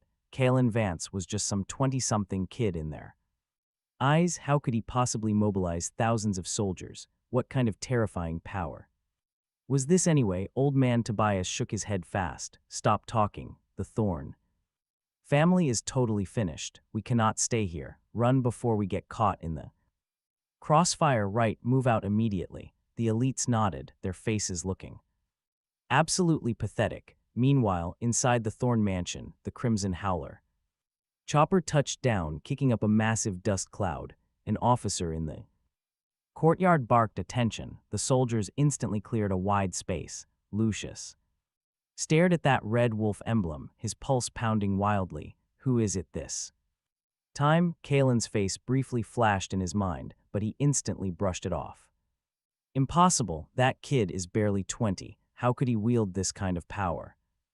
Plus, Chief Garrick already called, saying Kalin Vance was officially arrested and currently being interrogated, so how could it be him? If it wasn't Kalin, then who? Lucius thought hard. The Thorne family grew massive and offended plenty of rivals. Was it because of the crazy disaster his older brother caused? They must have been heavily targeted for a while. Kalen's incident was just the spark ignited by someone hiding in the shadows. Yeah, that has to be it. The chopper settled, dust violently swirling everywhere. You and I are about to see who was actually destroying the Thorne family. Even if he died today, he needed answers. Commander Vex and 6 elite special ops members jumped down, standing respectfully on either side. The whole mansion, from ranking officers to foot soldiers, thousands of people, shouted in terrifying unison, "Greetings, Commander." That absolute heaven-shaking shout made the elites' hearts completely shatter. A literal commander arrived at the Thorne family. What kind of monstrous VIP did they cross? Lucius Thorne, when did you offend a commander? This is fake, right? Tell me it is fake. Say something. We are finished. I am still young. I cannot die. Lucius's wife collapsed, sobbing hysterically. She sobbed uncontrollably. So young, so beautiful. She just became the matriarch of the Thorne family. How could she die now? Lucius completely ignored his panicking wife. Which commander? His mind instantly raced to his son. Did Darius anger the military?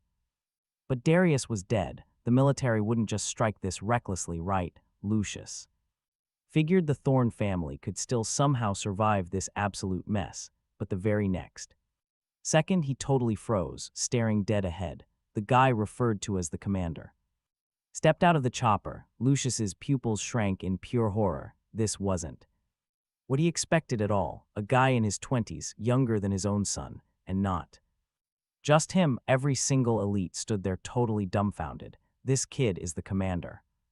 Stick with me. Does the Republic even have commanders this young? All these planes, tanks, and armed soldiers were mobilized by him. Kalin remained perfectly calm, his gaze swept across the panicked elites, locking dead onto Lucius Thorne. Kalin confidently stepped forward, his voice booming. "Patriarch Thorne, we finally meet." Lucius's chest hammered wildly, absolute dread washing over him.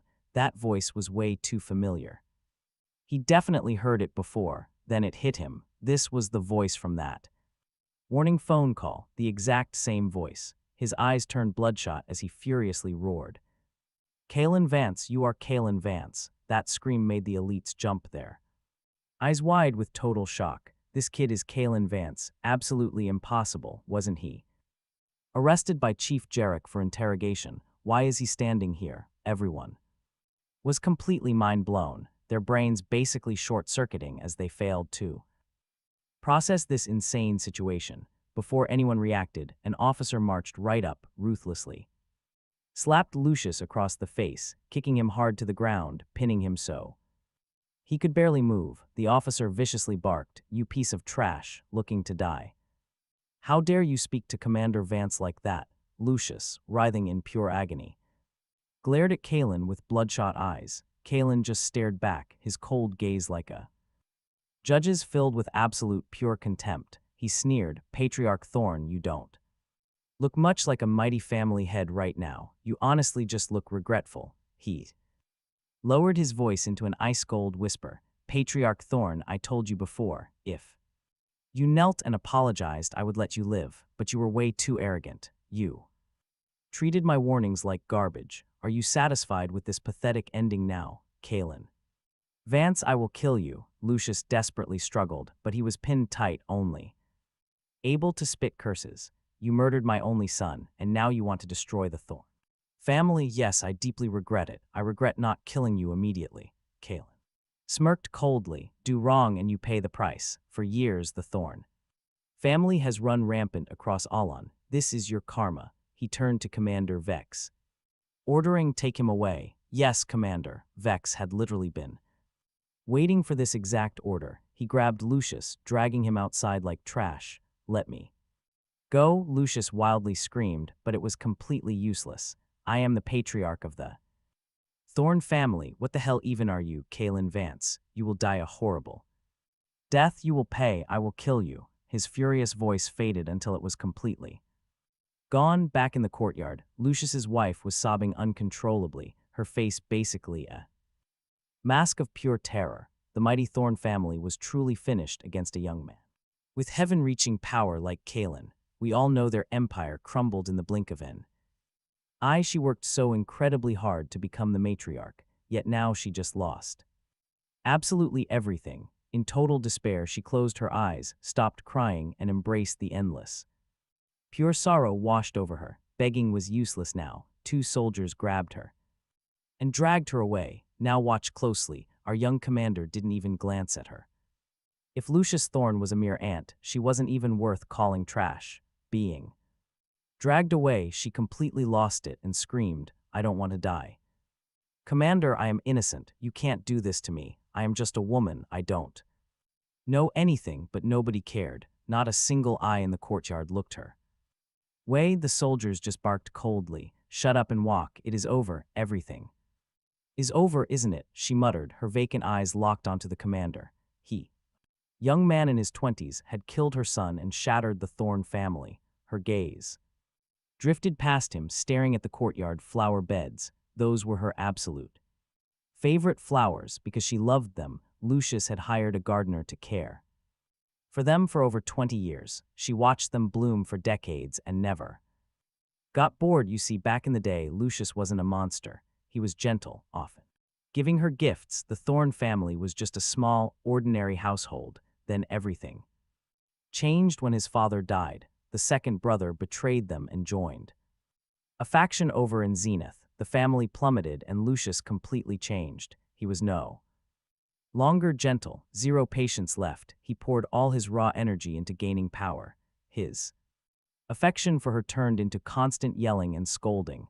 Gradually, thanks to his ruthless efforts, the Thorne family grew strong, becoming the undisputed overlords of Akalin. But he grew incredibly arrogant, treating everyone like dirt beneath his feet. This led directly to today's brutal outcome. A glorious family now shattered into absolute dust like this. It is all because of you, Huxley. You betrayed us. You made Lucius like this. The Thorne family ended up completely ruined, all because of you. I will kill you, she screamed, her hair a total mess, her shrill voice echoing right through the Ruined mansion. The two soldiers coldly dragged her into an armored vehicle, half an hour later, every single person inside the Thorne mansion had been arrested. The estate was in ruins, looking exactly like a war zone.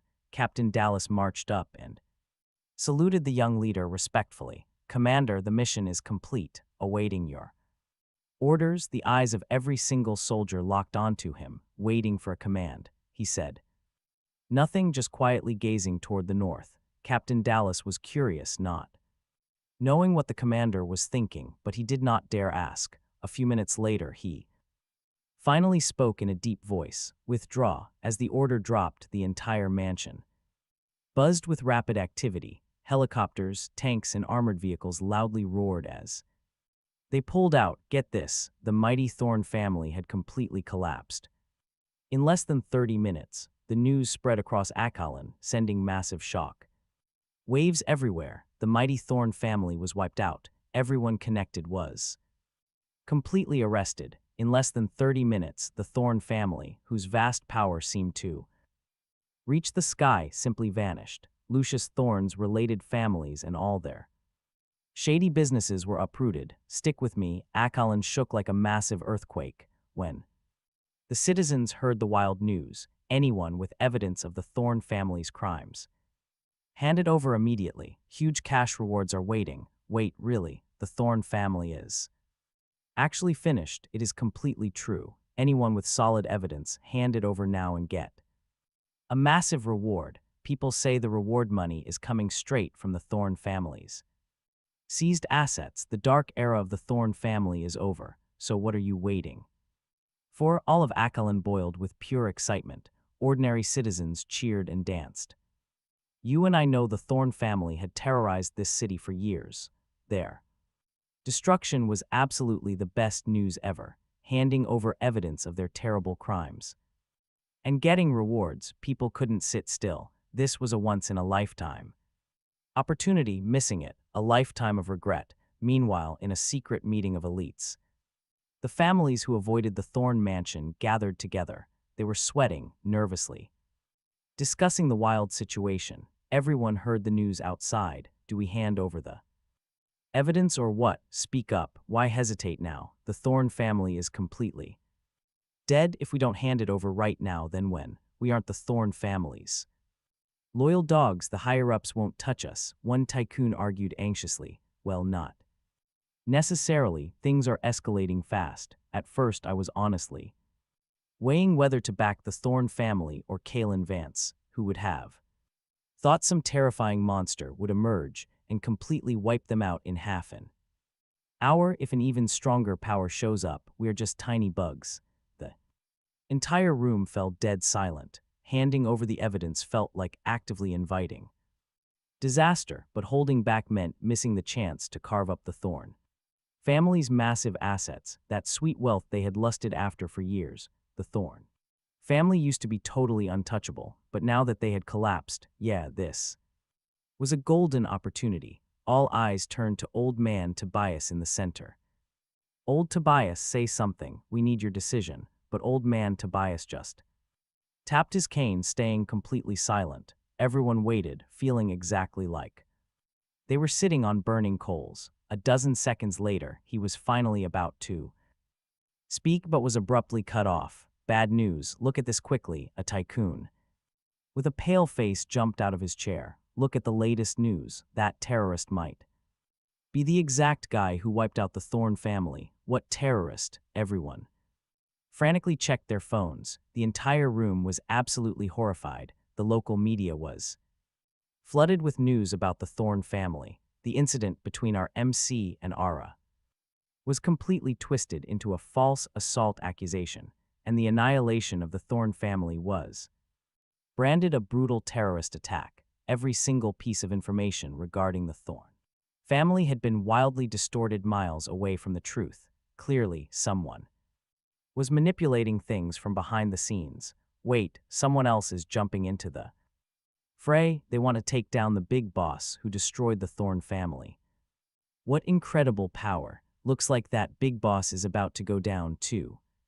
The news has spread absolutely everywhere. The whole country knows the identity of that big Boss is probably going to be exposed really soon. What do we do now? Who is this big boss? Anyway, a tycoon wearing gold-rimmed glasses finally spoke up. I remember the forces. That came to Kalin included Vidian aviation. Could the big boss actually be an academician of the Science Alliance? Everyone frowned hard, because if it was an academician, it would completely make sense. But academicians weren't people they dared to gossip about. Another tycoon trembled. If it is an academician, smearing them online is a literal crime against the heavens. Old man Tobias stood up abruptly and just barked, "Stop talking. Curiosity kills the cat. From now on, no one is allowed to discuss that big boss at the Civ Manor." Meanwhile, after wiping out the Thorne family, he brought Allara and little Pip here to stay temporarily, over on the sofa. Pip was playing with building blocks, looking adorably serious. From inside the bedroom, our MC called out, "Pip, do you want to go out with Daddy tomorrow, Pip?"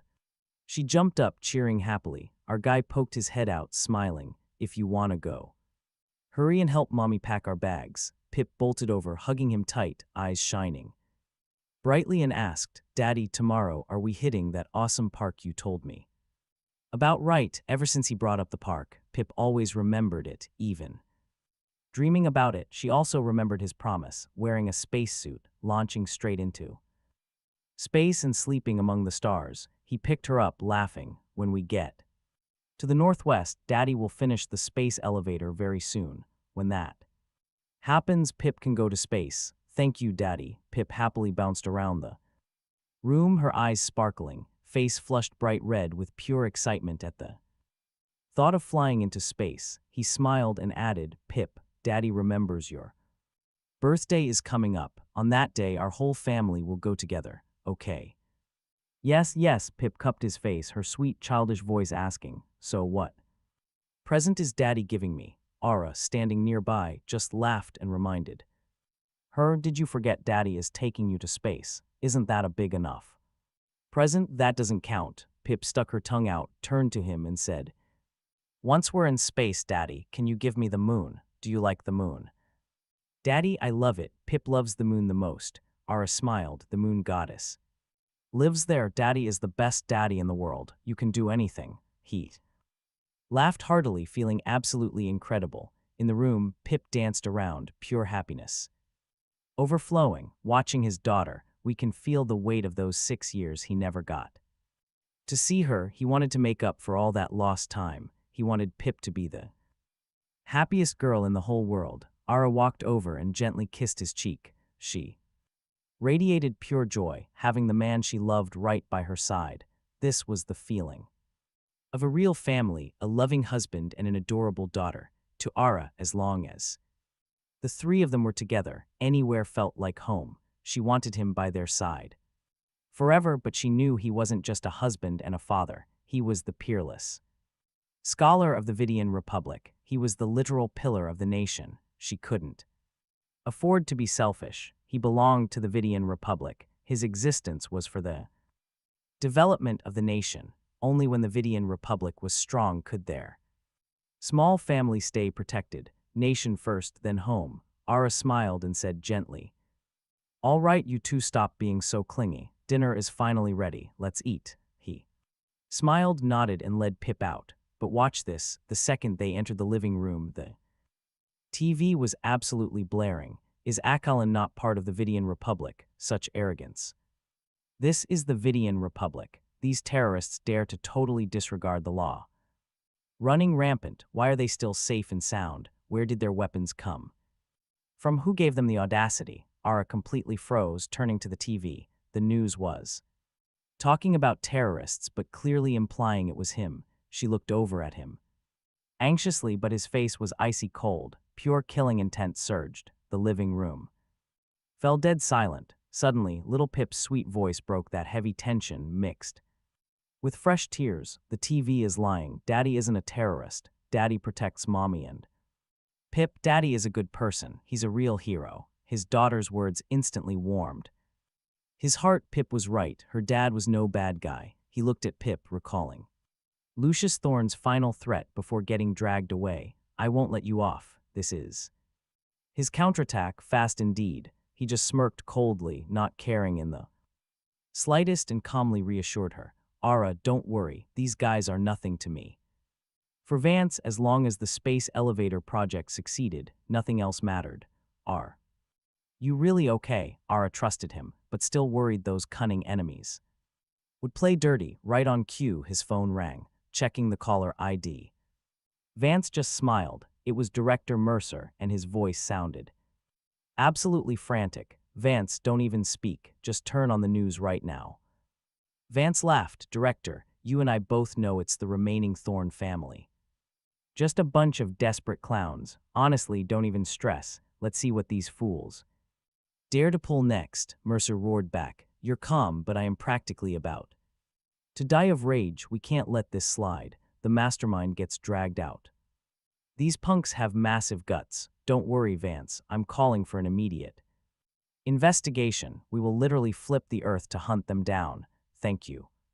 Director Vance felt slightly helpless. Truthfully, he didn't care about this drama at all. Just clowns putting on a show. His only real priority was the space elevator project. He was heading back northwest. This whole operation had been delayed way too long. He couldn't wait around. Progress absolutely had to speed up.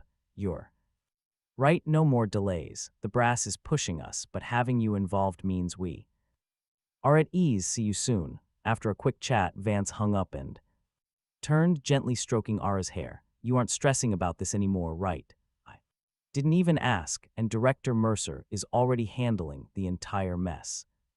Tomorrow we head for the northwest. Yay, little Pip, hearing the big plan hadn't changed, literally jumped for joy. Vance laughed. Pip, don't celebrate too early. If you oversleep tomorrow, Mommy and Daddy are totally ditching you.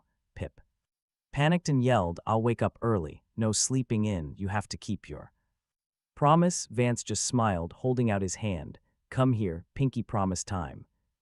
Watching them goof around, Ara was still slightly stunned. She could see that Vance wasn't faking his chill vibe. He genuinely didn't care. Plus, Mercer's angry call proved this scandal wasn't worth the headache. She finally shook her head and walked into the kitchen. If he said everything was fine, why even worry about it? She knew how crazy strong he was. His presence was absolute security. Thinking about that, she smiled, feeling perfectly safe. But meanwhile, over on social media, the news spread fast. You and I are watching the entire Vidian Republic explode. Mainstream news and short video apps were absolutely scrambling for the massive scoop. Everybody saw it. The public outrage was completely insane, leaving the whole country shocked.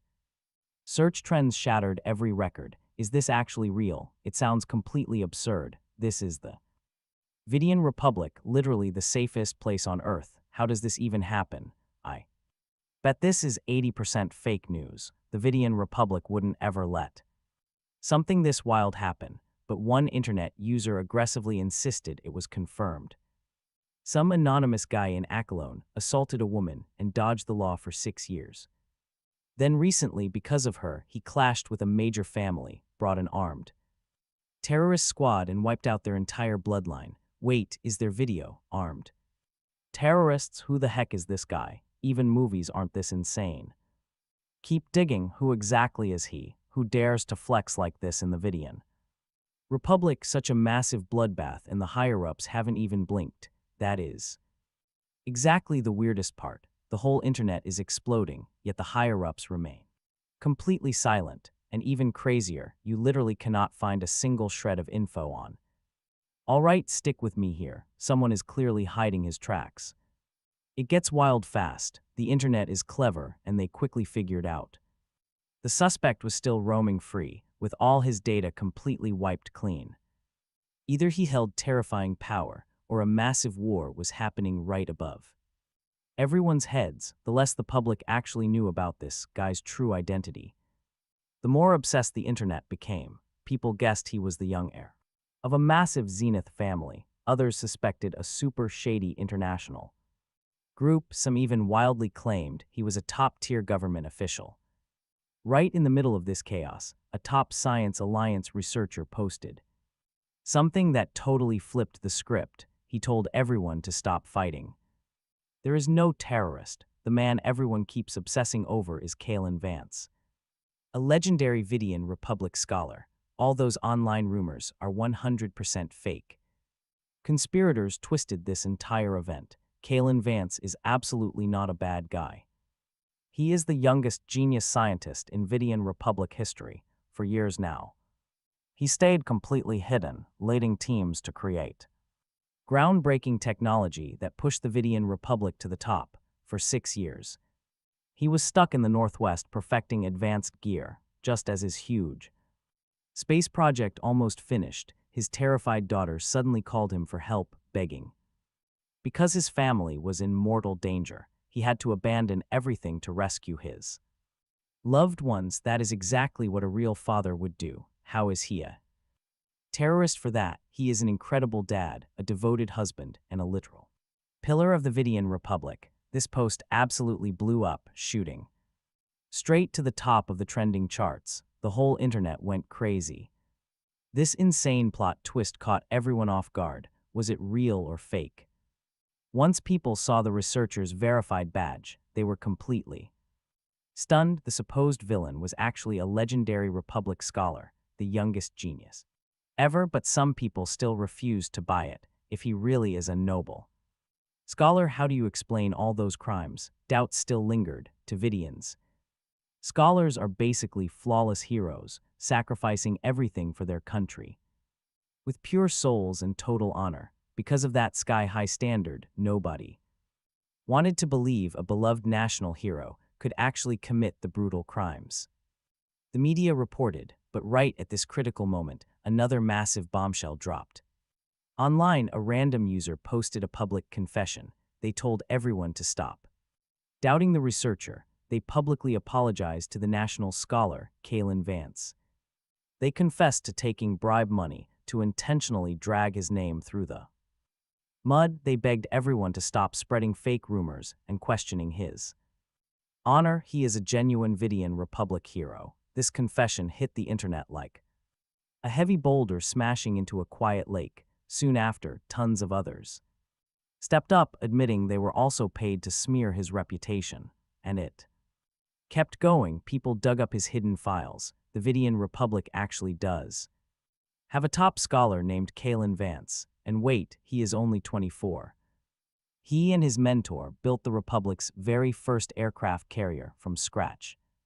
He even developed those epic space radiation defense weapons by himself. This guy is an absolute legend. Now, you and I have to wonder, is this actually real? A 24-year-old scholar, there must be some hidden catch. Connections. If Kalin was 30, maybe they would buy it, but in his 20s, he probably just slapped his name on his mentor's work. Absolute shamelessness. While normal guys his age just graduated college, Kalin was already an academician. Amidst this fierce debate, the national broadcaster unexpectedly dropped a massive report. According to the latest news from the National Information Office tonight, the United States Space Agency and elite scientists from top-tier universities will fly to the Vidian Republic. The director of the Canadian Capital Science Academy is actually leading a massive delegation. Experts from the Aerospace Council, the New Zealand Alliance, France, and Northern Ireland will also arrive on that exact same flight. This insane news sent social media into absolute meltdown mode. International scientists visiting the Vidian Republic was completely normal. Usually, it was just for academic exchanges, but this time, 35 countries, nearly half of the developed nations, along with the Western Africa Expo Alliance, were arriving all at once in a single night. Totally unprecedented. Nothing like this had happened since the Vidian Republic was founded. But you and I have to ask, why tonight couldn't they just arrive during the day? What exactly was going down in the Vidian Republic? Clearly, something totally extraordinary was unfolding. One sharp netizen made the connection. The youngest academician, our guy Kalin Vance, is heading to the Northwest tomorrow. Tonight, all these nations suddenly arrive. Could it be they are here just for him? What did he actually do? Did he invent some crazy new tech? What kind of technology could it possibly be? Amidst the chaos, academician Kendrick made a new post with just 2 words, space elevator. The entire internet was completely stunned. An elevator to space. Isn't that just total sci-fi fantasy? It's actually becoming reality. Because of this massive project, elite scientists from all around the world were rushing over. That post caused an absolute hurricane, netizens everywhere engaged in heated debates, absolutely desperate for the truth. Shortly after, all the shady forces connected to the Thorne family were entirely wiped out. The dark hands behind the media manipulation dragged straight into the light. All the criminal underworld factions across the country were completely purged. Kalin's legendary space elevator project also finally reached its completion. This masterpiece later became a monumental leap for humanity in space exploration, quickly attracting the active participation of dozens of nations. But more importantly, this was the epic gift he dedicated to Pip and Ara, the people who had waited for him for 6 long years.